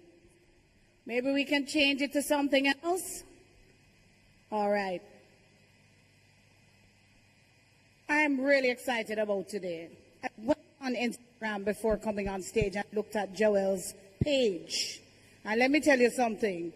I'm constantly dancing on my page because I think I can dance even though I can't dance. But I can't be as good as Joel. But so I'm trying to push my numbers up, and that's why. Now, Jamaica's tourism sector is on its way to full recovery from the impact of the COVID-19 pandemic. And you're even an example of what that is, because look at how many of you are in this room this afternoon. So you know that COVID threatened the survival of the industry, but failed miserably. This year, the Travel Outlook ranked the tourism capital, Montego Bay, as the city with the highest level of recovery in 2022. Can you imagine that? The tourism capital, Montego Bay, is doing better than any other city in the world. Big up, Mobe. The Ministry of Tourism reported that Jamaica has this year recorded the best stopover visitor arrivals figure and foreign exchange earnings for any summer period in the country's history. That's this past summer when we had Reggae Sumfest, etc., etc., etc. Jamaica ranked among the best. We're doing exceptionally well because we have a great team in tourism. It has taken immeasurable tenacity, sacrifice, and creative strategy to achieve this feat. And I, for one, am extremely proud of my constituents who remained resilient and went above and beyond in the face of such hardship. I can tell you because I was there with them. This week we're talking about rethinking tourism, which is the theme of Tourism Day 2022. But today's panel discussion is themed New Vision, Adapting to Change, Staying Authentic. And we saw some of that authenticity with the young women and the young man, supposedly, from Westwood, trying out all the different herbs and talking about 5-star is not the thing, but all of them blending, and we have to have a balance. So we know that we need the 5-star, we know we need the Airbnbs, we know we need the boutique hotels, and we need those that are off the beaten track. Those among us that are part of that authenticity. People from all over the world prioritize authenticity in their travel experience, and given the advances in technology, they have the power to pursue it. You just go on your phones and you look at the Real Janet Silvera page, and you'll see some of the places that I've been to. So as we stand today in this new normal, the industry must continue to evolve and adopt a new vision for a more sustainable, inclusive, and resilient sector without diluting the authentic Jamaican experience of our visitors. In other words, they are looking for that. I am Janet Silvera, your moderator. Look how long it took me to get there. And to facilitate this imperative discussion, we have on stage 3 very handsome Jamaican men. Lord have mercy. I am pretty fortunate to have them in the midst. I'm from Montego Bay, by the way. I'm a girl of the city, and you gave Agent Sasko more applause than you give to me. So I want you to applaud me before I go any further. Sitting right next to me is Krista Costa, Digital Marketing Manager at the Jamaica Tourist Board. And next to Chris is Fabian Brown, Director of Internal Organization and Corporate Social Responsibility at Bahia Principe. And I just don't think I need to introduce him again. If you're not clapping more than me, you're not going to like it. Jeffrey Agent Sasko. I'm sorry I didn't take my son with me. He loves the ground you walk on. He would be clapping as loudly. Recording artist and owner, it seems, of Mulberry Valley Estates Eco Resort. I'm going to check it out before Empress does. I would like each of you to use the next about 3 minutes to introduce yourselves and give your opening remarks on the topic, starting with Krista Costa. Thank you. Well, thank you. First, I must say I am happy to be going first because nobody wants to follow. So, let me start by saying this because we spoke about opportunities before, and somebody made the mention of not seeing the opportunities. I got this job at the time 10 years ago. I thought I was going to be here for 2 years because I had different plans. I saw this in the Sunday Gleaner, and it was to develop the social media program. I applied. I was one of 2,000 people that applied. They shortlisted 3, and I'm here today at 10 years. How we pivot out of the pandemic. The pandemic was a real learning experience for us, true learning experience for us. From the 50 years that we existed, or the 55 years that we existed before as a tourist board, we were really focused on putting the brand and the brand marks in every position that we can in the source markets. When we got to the pandemic, we had already started to get into a possible place of creating attribution models. And what an attribution model is, if we spend $1, we must know how that dollar contributes to somebody coming through immigration. So it must be some ROI on the dollar that we spend. We started to build those models out. When we got to the pandemic, we had to pivot once again because nobody was coming. But it was the busiest time of our existence, or my existence. We started to pump out content because we had to maintain the awareness of the destination and all the offerings that we had, even though nobody was here. And if you remember, that was now the genesis of us starting that Rediscover Jamaica program, where we now started to look at our population and then having us support the industry. I remember Joel was ordained a minister for a day when we did a virtual wedding. July 1st, we opened the borders and started inviting guests again to come to the island. We were overwhelmed. We were 100% overwhelmed. We pivoted again because what we then realized is that we can then be a little bit smarter with the limited resources that we have to then target the persons at the point at where we make the most impact with our dollars. So this thing is the most powerful thing in marketing today, and we all hold one. Sorry, I was a goalkeeper, you know. That is the most power that we have. So we started to shift our dollars from high value awareness in social channels, and people ask the question, why are we not here, why are we not there? But what we know today is that in August 2022, we had 5 million people looking for warm weather destinations ready to book. What we need to know is find those tactics to tap into those persons to have them choose Jamaica. That is what we are hyper-focused on at the tourist board. Don't tell them anything else. Keep the rest for when I'm ready for you again. Thank you so much, Chris. No, I don't want him to go over his 3 minutes, and I don't want him to give you too much one time. How does that sound? Joel, you agree with me, don't? Yeah, man. I now invite Fabian to tell us a little bit about himself and the subject matter. Okay, thank you very much. Thank you very much. It certainly is a pleasure to be a part of this August panel. It's a pleasure to be engaging youth. As for me, I live with the principle, the formula, that innovation plus creativity equals relevance and success. None of us, I believe, will ever be successful unless we are relevant. And in order to be relevant in today's age, and as we grow and go, we ought to be creative and innovative in everything that we do. And at Bahia Principe, we subscribe to that principle as well. And it's for that reason why, even during the period of the pandemic, we open our doors without hesitation to be the quarantine site for Jamaicans who are on the high seas seeking to come back to Jamaica.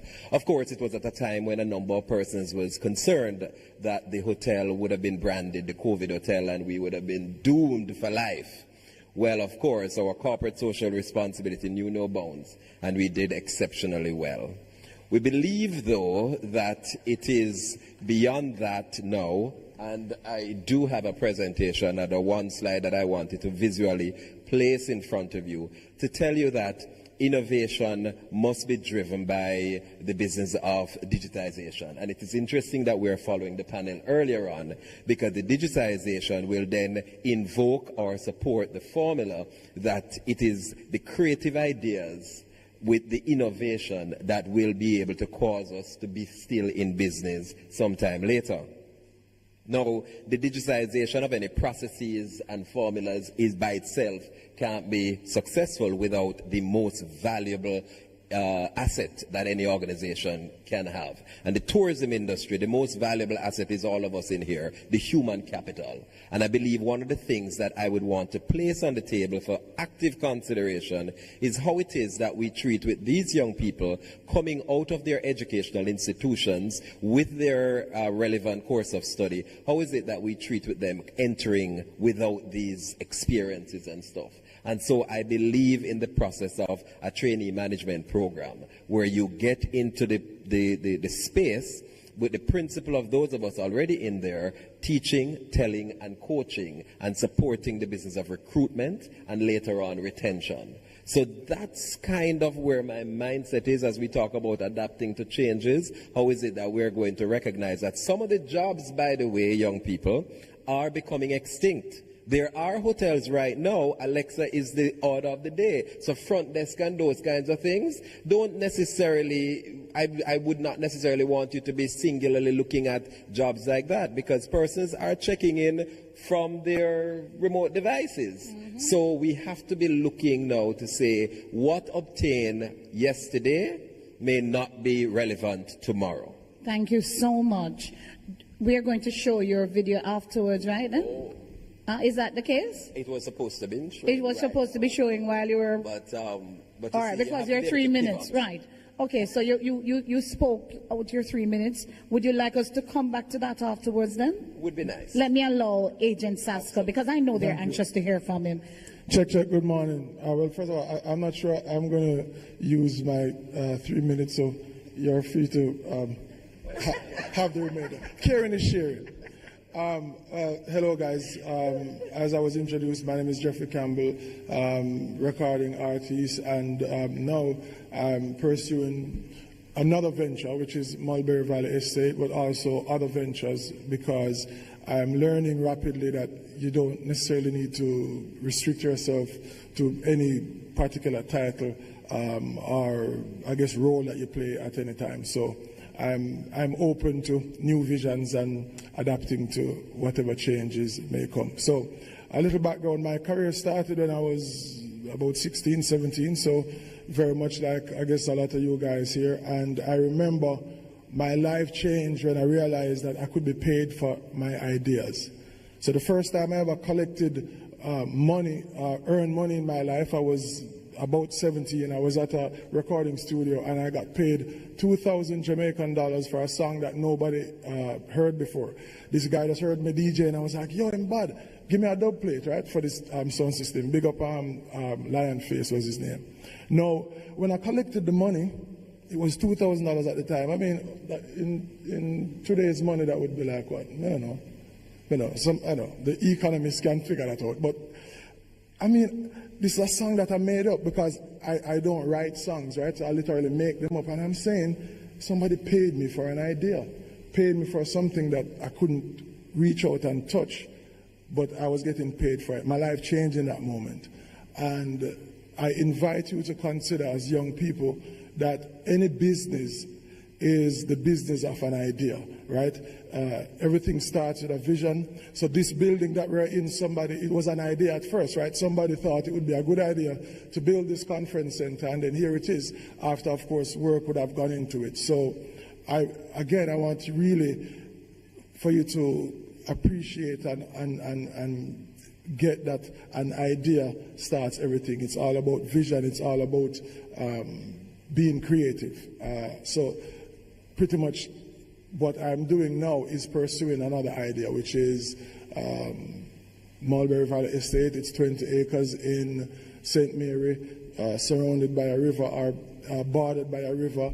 And the idea is, if I can enjoy it as it is, more than likely others will as well. So I'm pursuing it along that line. Listen, I'm doing something that I will enjoy, and chances are there are people like me who would enjoy it as well. So that's the concept. Wow. You listen to all three persons and you got three different perspectives, eh? Chris spoke about the resilient team that was behind Jamaica's recovery. And within no time, Jamaica was opening back its borders to our visitors. Fabian spoke about this digital era, digitization of this, digitization of that, and the direction in which we need to go. And it shows how this industry is diverse, how much it has to offer you as students. You can do just about anything in this industry and make some money and contribute to the survival of your country, because tourism is our economic engine of growth. And we all depend on this industry. It is the biggest contributor to our GDP.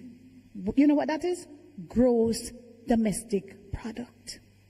And then comes Zasco, who has taken it to another level where he is mindful of the environment and has started an eco-resort, but it is something that he enjoys doing.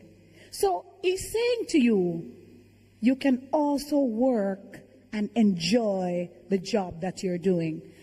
Chris, earlier you started talking about some of the things that I was about to ask you.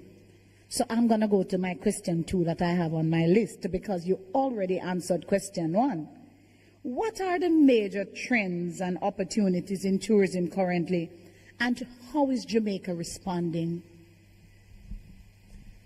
So you're talking to a data guy. Trends in general, I mean, we've spoken about social and the opportunities that social offers for everyone here. Again, if I can touch on the point of where we see ourselves inserting our activities from the digital department. We have great ambassadors, and that has always existed from the time of Bob Marley to the present now. We have our athletes. We have everybody that's sitting here has a power to then share that story and talk about that story and talk about the authenticity of Jamaica. I think the beauty of what we're doing today is we are also capitalizing on the local talent. So in years past, you would always have a major agency from wherever coming on and creating content for us and leading us. Not saying that we don't have that today, but what we're relying now is on people not much older than you are to tell our stories, our authentic stories. They're videographers, they're photographers, they're writers, they're producers. And that's one of the opportunities that we have. Once you have a vision of what you want to do, we talk about, let me go back to the social media question. And yes, I'm rambling because it is something passionate about it as well, right? I want to center something that was said before in, yes, we all have the power to start a business with the phone in our hand. But my advice would be to have an idea of what the outcome you want it to be. We spoke about 6 influencers.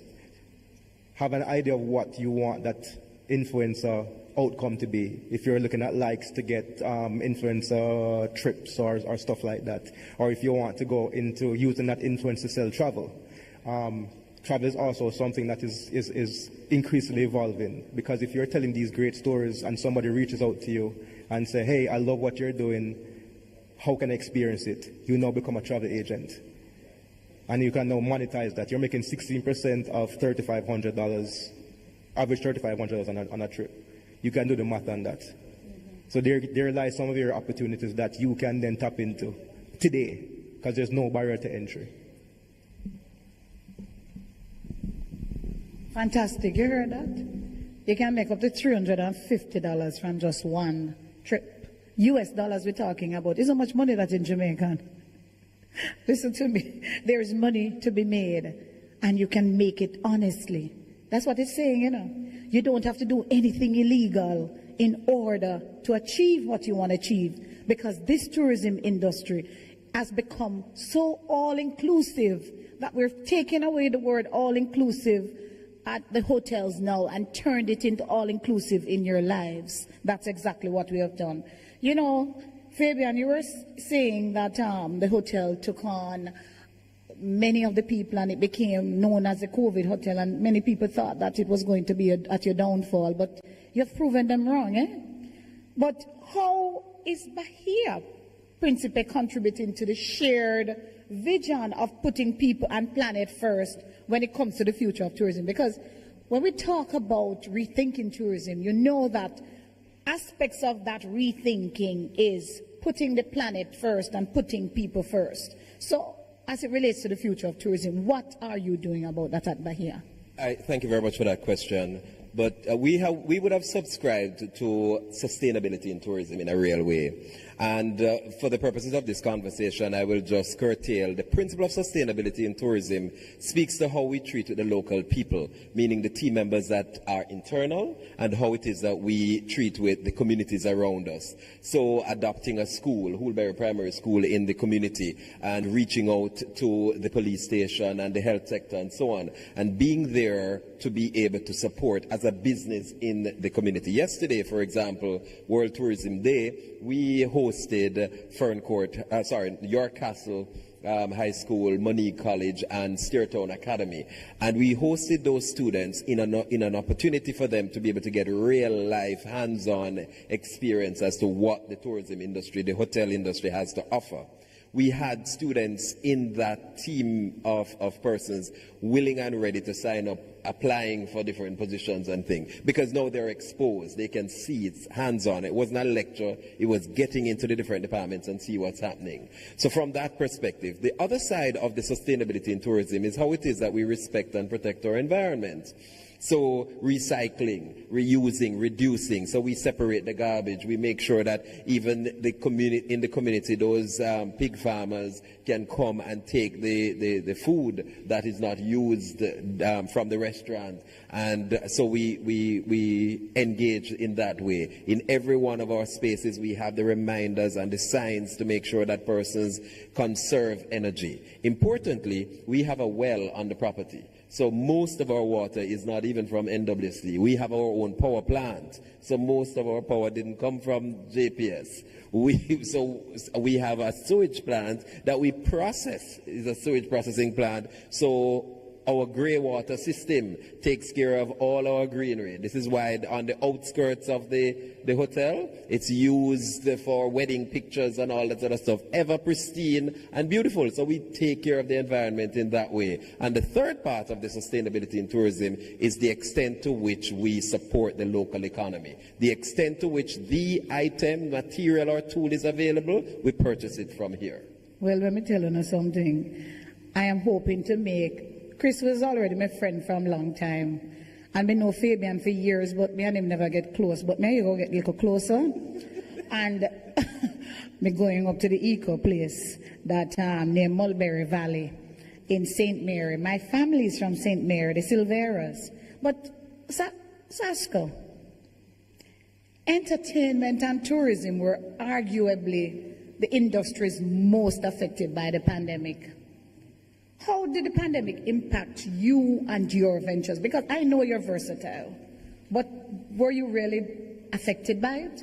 Well, of course, the last 2 years have been a challenging 2 years for everyone, not just tourism or entertainment. And thankfully, several years before COVID, I was adopting a new way of thinking, or reinforcing a new way of thinking, which is more around being grateful and being open to seeing the opportunities in any situation, right? So even the song Winning is very much about that. It's about winning right now. The most important part of the song is actually the right now, right? Because regardless of what is happening right now, you are winning. Even if you are not winning, you're still learning, so you're still winning. So in the midst of COVID, I mean, it went from, it was like what, March of 2020. We had like a calendar full of events, and then I was coming from LA, landed in Sangsters. By the time I got to Kingston, all of those shows were gone, right? And you could go, oh my God, you know, instead of going in that mode, it's like, okay, all right, so this is happening, you know, what now? How can this be an opportunity?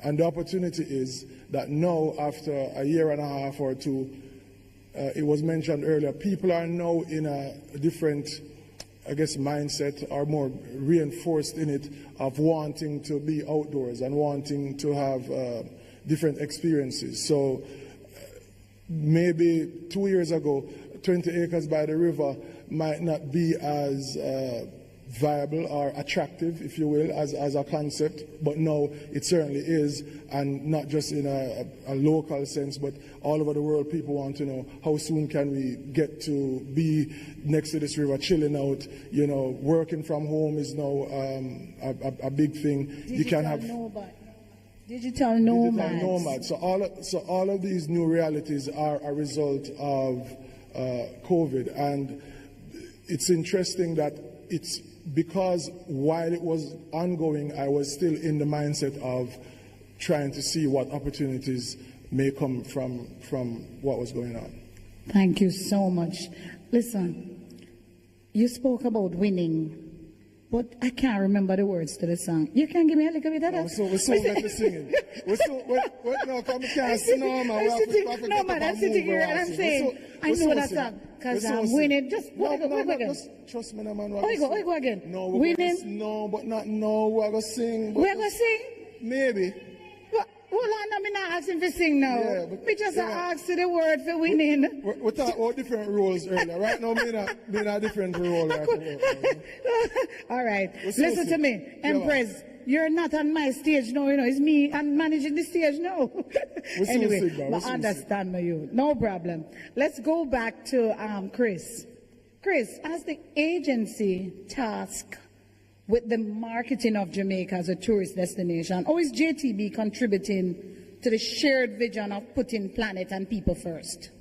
Because, you know, we can't come here and tell people that they must save planet and put people first, and then we not do the same thing. Yeah, that question I've been pondering, and that is something I have to defer to the ministry.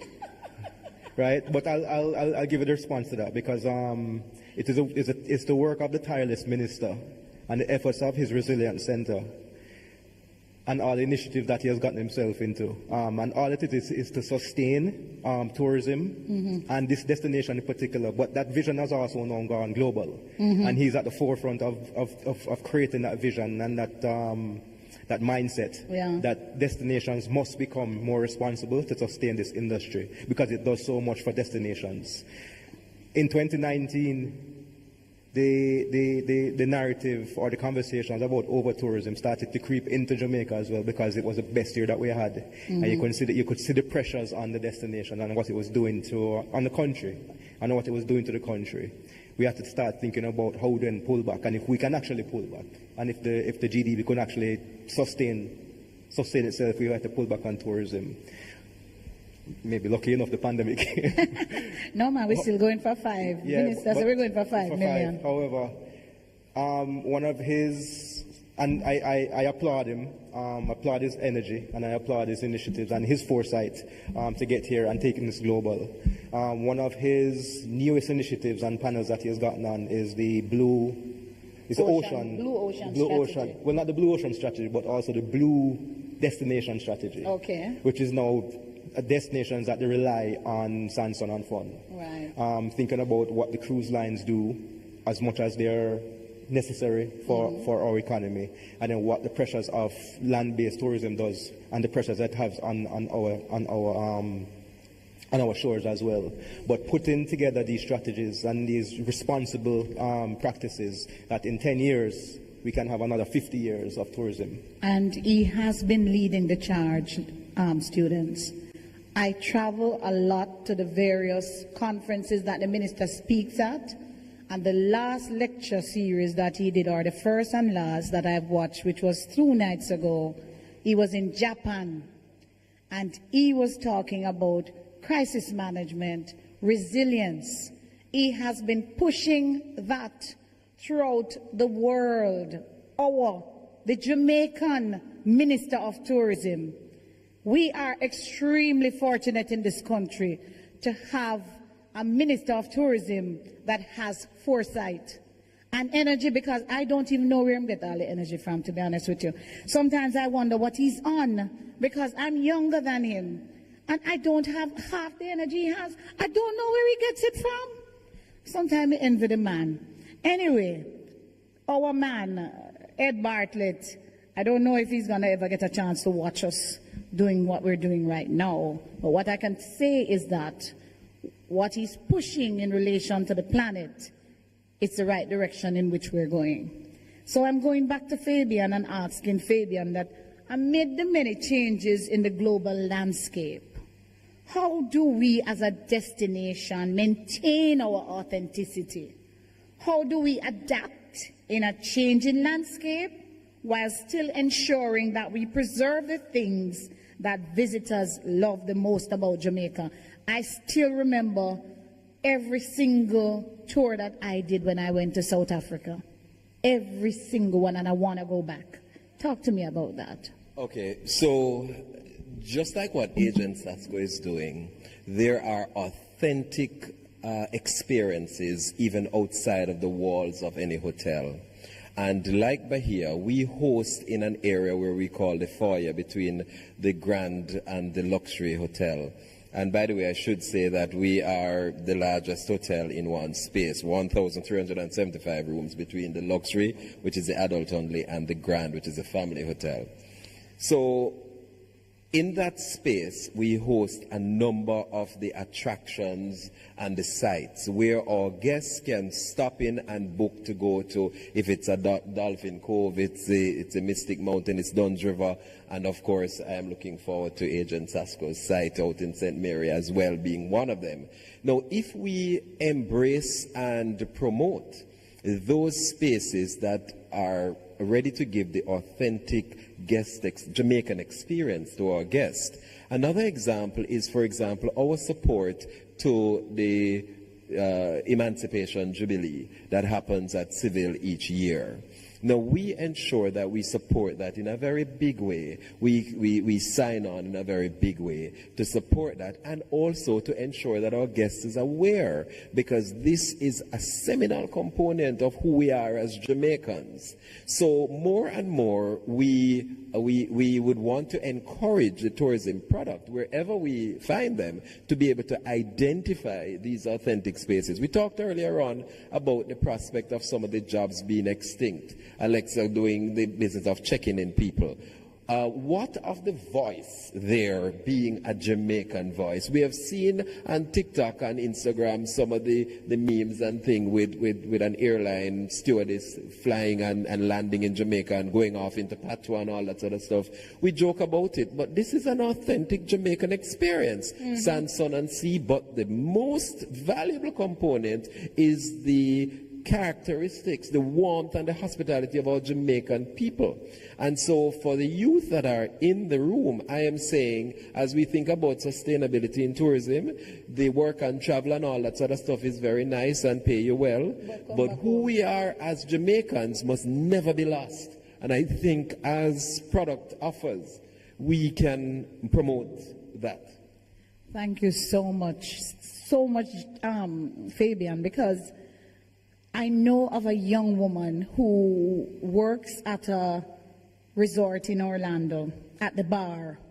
And what she has done is to bring the Jamaican culture right to the bar, that she gets the most tips at the bar. Now she's the most popular person at the bar. So we export the culture as well, as much. NFL, was it? Last Sunday, we invited a craft vendor who made out of coconut the football and all the paraphernalias, including some bugs and all that sort of stuff, all out of coconut. And when you see it, you would be amazed. You would think that this is the real thing, out of the synthetic materials, but then out of our.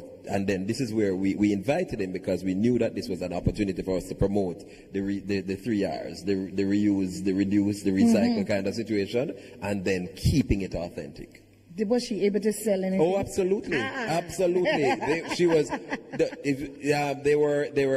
They had a big display in the luxury lobby because of the weather. We brought the thing inside, and it was in the lobby, and they had a big display in the lobby, and she never had hands to sell it. Boy, I mean, I see the luxury lobby, you tell me I want to see it. Agent Sasko, I believe that you spoke about it earlier, but if you didn't, and if you did, I would probably want you to elaborate a little bit more. What inspired you to pursue a venture in ecotourism, and what opportunities do you see in the space? I think I mentioned just in the midst of COVID and having, of course, now more time than I would usually have over the past, 20 years. I've been, doing music, so I found myself with more time on my hands to think more and generate more ideas and get more visions, I guess. And so that's how the idea came about. The other part of the question was... What opportunities are there? Oh, all right, so the opportunities in the space of not just ecotourism, but I would like to call it internal tourism or inland tourism for Jamaica. I feel when we think about tourism, or when I think about tourism, traditionally for Jamaica, it's a lot of coastal experiences. We think of our beaches and things like that. Most of the development in tourism, the larger hotels are on the coastline. And so I think there's definitely an opportunity inland. The river experience, the mountains, there's a little of it, but, there's certainly a lot of room for growth in that aspect. And so I think we can agree that it's at least worth looking at. Thank you. Yeah. I agree with you.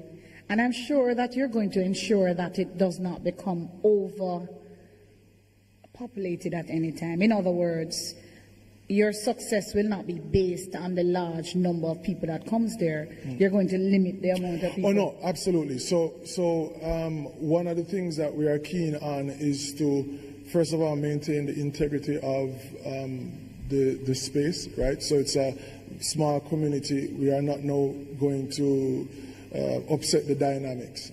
One of the things that I love about being there is that it could be any day of the week, and I want to, I guess, pursue that as a way of life. The older I get and the more I can afford to do so. But imagine a life where it doesn't matter if it's Sunday or Friday or Monday. You're just, enjoying the surroundings. And so we are going to make sure that whatever we're doing does not upset that. So we have already capped the amount of, we're calling them cavillas, which is like a cross between a cabin and a villa. So it kind of introduces you to the texture of what we're trying to do. We have already capped the amount that we want. We have already been thinking about like the maximum population on site at any given time, because you want the birds to come. You don't want it to be overrun with people now. And when you used to see, we have like ducks swimming in the river. You don't want the ducks them now to migrate because the river full of people. And, so there's definitely a balance to be struck. And in terms of the idea of sustainability, it must be that we think of sustainability not in relation to any particular aspect, but as a general concept. So it's not sustainability in tourism, it's sustainability full stop. So the guys who fish in the river don't catch a little fish, because if you kill a little one, then you can't get a big one, right? Wicked. So it's sustainability, in my view, needs to become kind of a mindset and a cultural kind of thing, where it's you do things that will not upset the future. And as we're here with the kids today, sorry, not kids, the young men people and women, we have to make sure that whatever we are doing, we're not spoiling things for them. Yeah, man, we have to protect the future.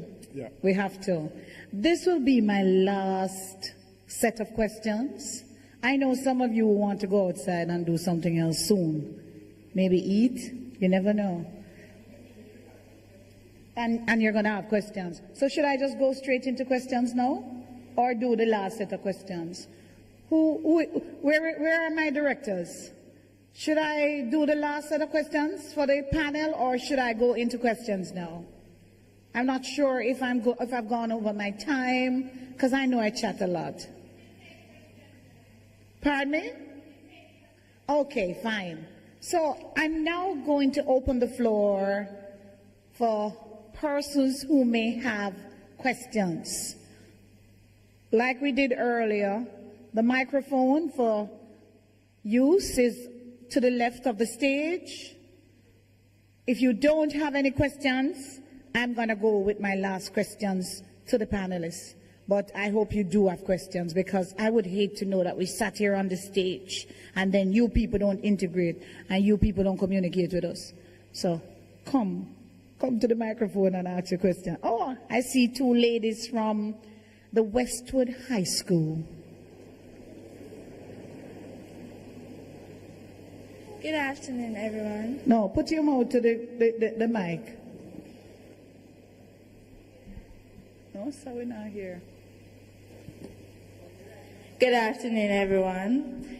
My name is Mary Graham, and I attend Westwood High School, located in Trelawney. Good afternoon. My name is Tamia Beale, and I also attend the Westwood High School. Okay. As a high school student having a creative idea, I may not have a large social media following, nor I may not live in a community.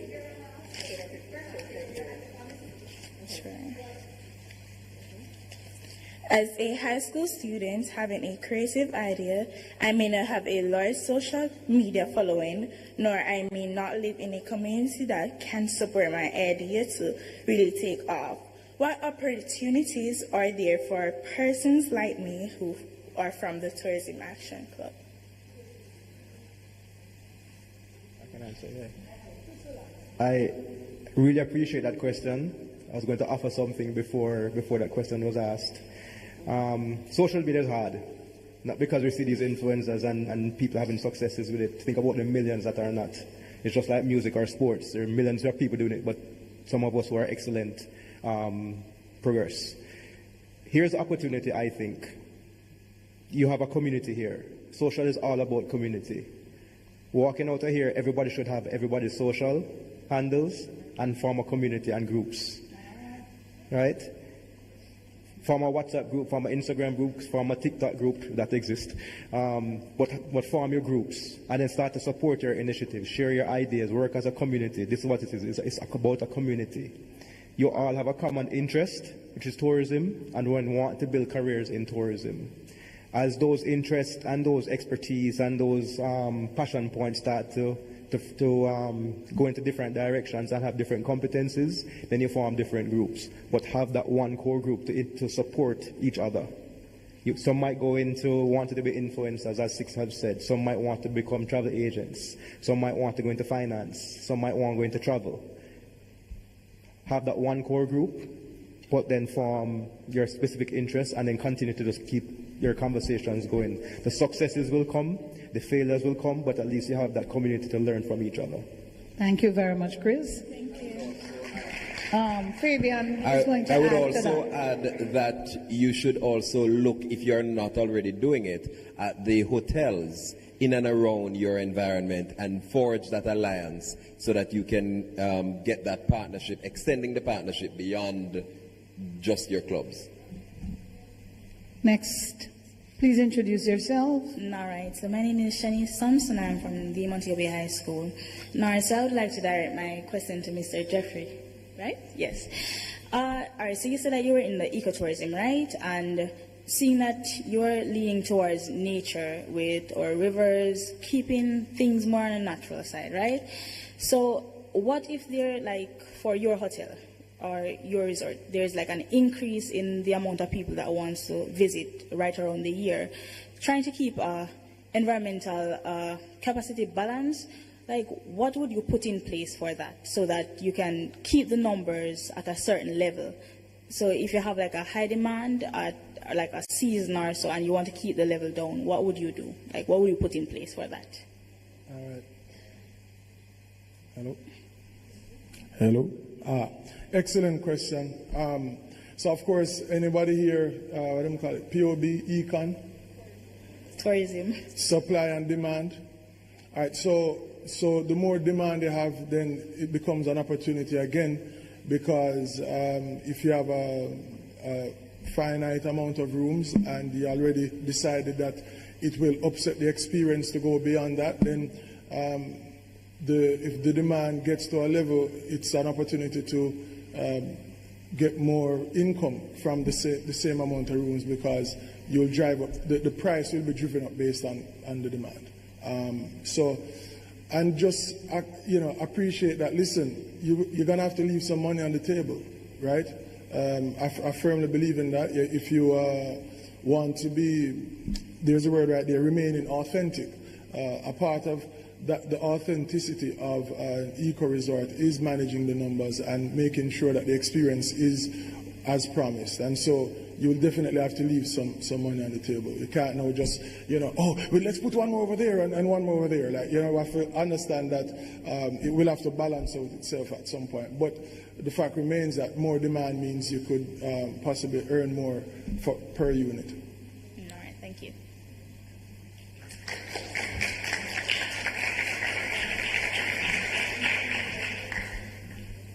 Hello. So, my name is Felicia Murdoch. I am a past student of St. Jago High School, because there was this thing about, D. Westwood, but St. Jago High School representing out here. That's all like something forget a forward. Yay! That does sound wicked. All right, and I am currently a student at the University of the West Indies. So, we're talking about opportunities and growth, and you mentioned having an idea and you realize that you could sell this idea, and you had the link where you can say, Chris, I have this, and Chris say, yeah man, this can work, and Chris, you have the link here. We're upcoming. I didn't get the university life where I could be on campus and network. For 2 years I was online. I don't really know anybody don't really know me, right? Right. So what's the right way to put this? Yes, we have the linkages thing from the tourism board where persons can go, the adults go and, they apply to this linkages thing and they go here and they go here. I'm now a student. High school students are here. We have ideas. Yeah. And I think I know where the question is going. So you're saying, what's the avenue, right? All right. So when I was interested in music as a 16-year-old, 17-year-old. The question what I realized is that there was not a direct linear path to pursuing music, right? If you want to become a doctor, you need these subjects and you go to med school and that's the avenue. But if you want to do music, what are the steps? And you pretty much must appreciate that will look different for everyone, right? So you will have to design your own path. And recognize, again, opportunities. Don't think about what is not there, think about what is there. So I put it to you this way. When I was trying to get my break, so to speak, we didn't have social media. The last few young men to get some prominence or a buzz, as we call it at Jamaica, in the space, it happened through YouTube. A YouTube video go viral, and next thing you know, man, buzz. When I was trying to start my career, you had to go to an established recording studio with expensive equipment and limited time and only established artists getting featured and things. Now, you have a device, you can record yourself, and immediately the world is the audience. So I'm saying, recognize that whatever it is that you want to do, whatever ideas you have, you now have tools that didn't exist 10 years ago, and you can see the examples of people who are able to make that work for them. Now, of course, it means that there are more people in the pool, right? So it's harder to be seen and get noticed, but be authentic. Be authentic. What I found over the last, well, it gets reinforced the older I get, right? So over the last year and a half, for example, how am I sitting here as a recording artist at an event being hosted by the Jamaica Tourist Board? How? With an idea. And what you find is that you start to move in a particular direction and the pieces just somehow start to come together. There's a whole science behind it. It's called, let me see if I can remember now, reticular, I don't know. You can look it up. But so the idea is this. If you want a bicycle, a particular brand of bicycle, and you say to your friend, yo, we need a tourism bicycle.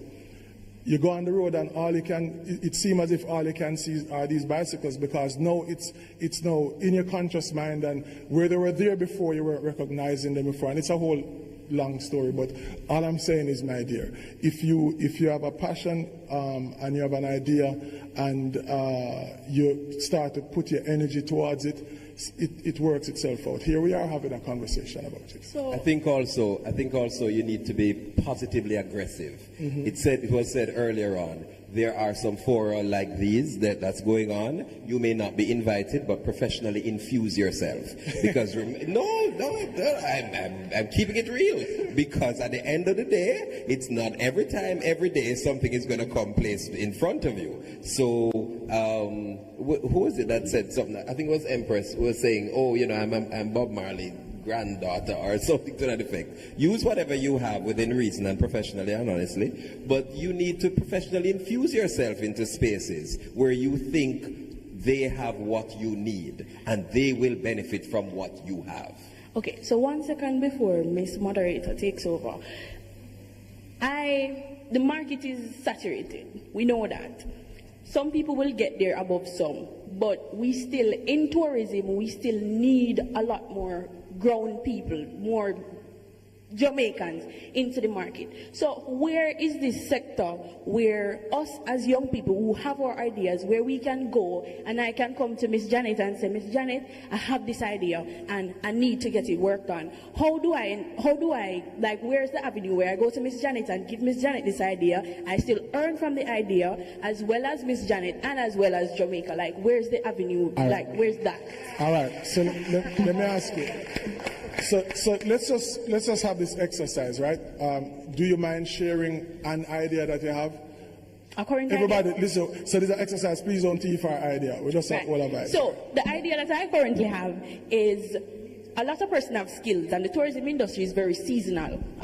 There are some persons are also still leaving. So where my idea is having a platform, just like how we have Caribbean jobs, this is a platform specifically just for tourism. So I have my skills, I have my ideas, I come to this platform, I put my skills and my ideas out there, and there's a middleman on this platform who say, well, I know the links and I can do the mapping. So SASCO is into ecotourism, and I come here and I say, okay, Felicia is interested in ecotourism. So SASCO has that.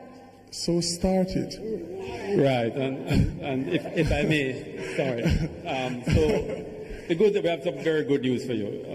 We recognize that Jamaica's tourism being our #1 industry. On the global scale, we are one of the top players. If you compete, it's like Maldives and Bali and a few others, but Jamaica really is up there. Every year when they have best beaches, Negril is featured. When they have best wedding destination, Jamaica comes up top.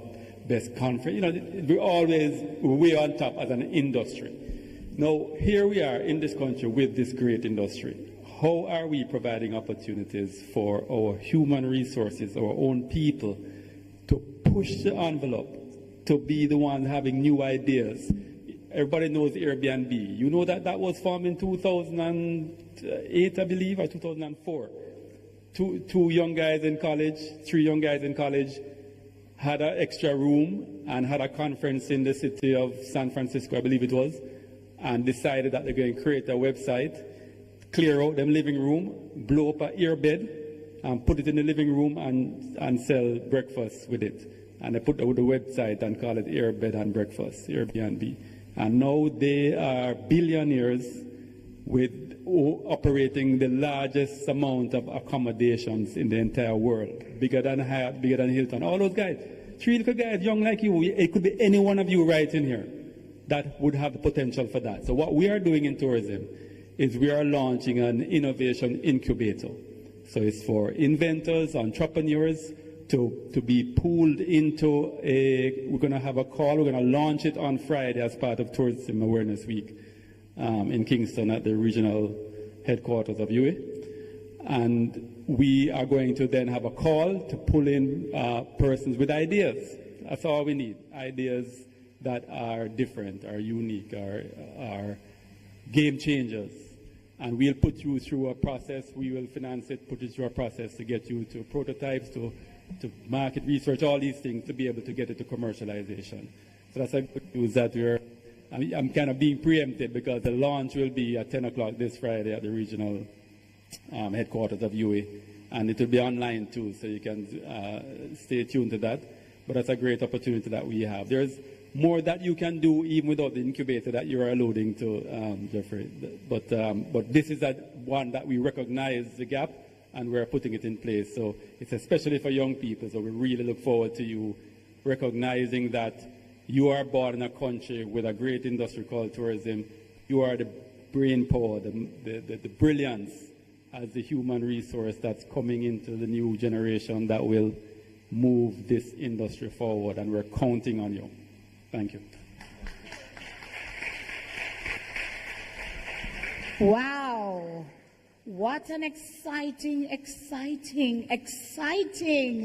forum we had just now. Panel discussion, whatever you want to call it. It was exciting for me. And I know that you all want to continue, but we can't.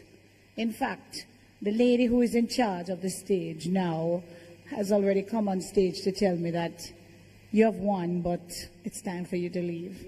So we want to thank you for listening so attentively. I want to thank the panelists. You did a fantastic job.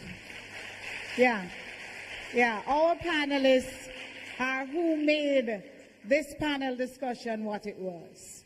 So thank you, gentlemen. And thank you, moderator. You did a great job. Thank you. You did you. a great job. Ladies and gentlemen, we're going to break for lunch, okay?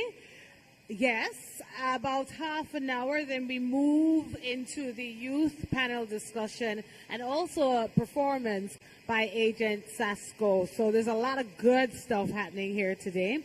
I'm going to ask you all to graduate to room D2 All right, you're going to go out this door, starting with the back rows. You're going to walk out, take your left, and then left to get into the immediate room next door. Right this up.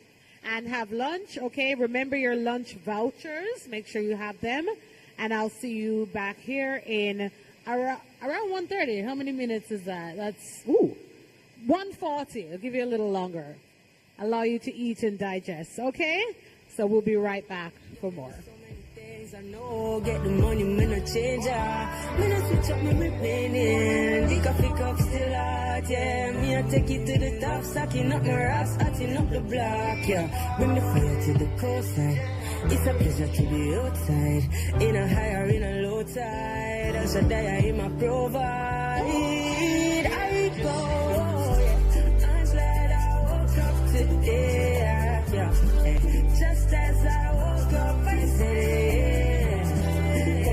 From my family, my friends, oh, yeah. Thank you, Father, for blessing me times three, yeah.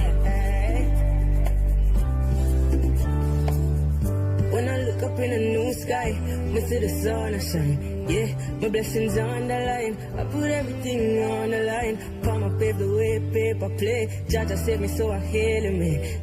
God only made a way, God, he waited to a greater day. Thank God it didn't get ugly. Thank God for keeping and loving me. Mama, you kiss and you hug on me. Said no matter what I did, you be proud of me, yeah. That meant a lot to me, yeah. This was a prophecy, yeah. Another oxy. Pray I will see the God in me. I go, yeah. I'm glad I woke up today, yeah. Hey, just as I woke up, I said, couple prayers for my family, my friends, oh. Yeah. Thank you, Father, for blessing me times three. Yeah.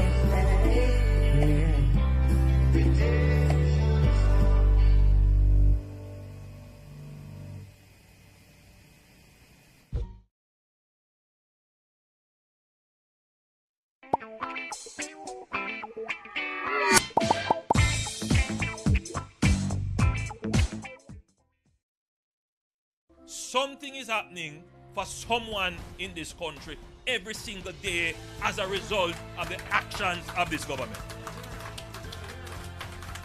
The beneficiary of this house and the hundreds of people who have benefited so far, they feel good and their families feel good. Oh, I'm on top of the world. It's just a dream come true. Somebody see that me deserve it and then brought it to life for me. There was no schism, there was nothing there, and it was just, okay, you're in need, and I'm going to do whatever I can do to ensure that you're helped because you're somebody that is in help. It renewed such a hope in me, I want that to be understood. I thank the team, I thank everybody for this house. We must take all steps to ensure that whoever is the beneficiary is genuinely in need and deserving of it.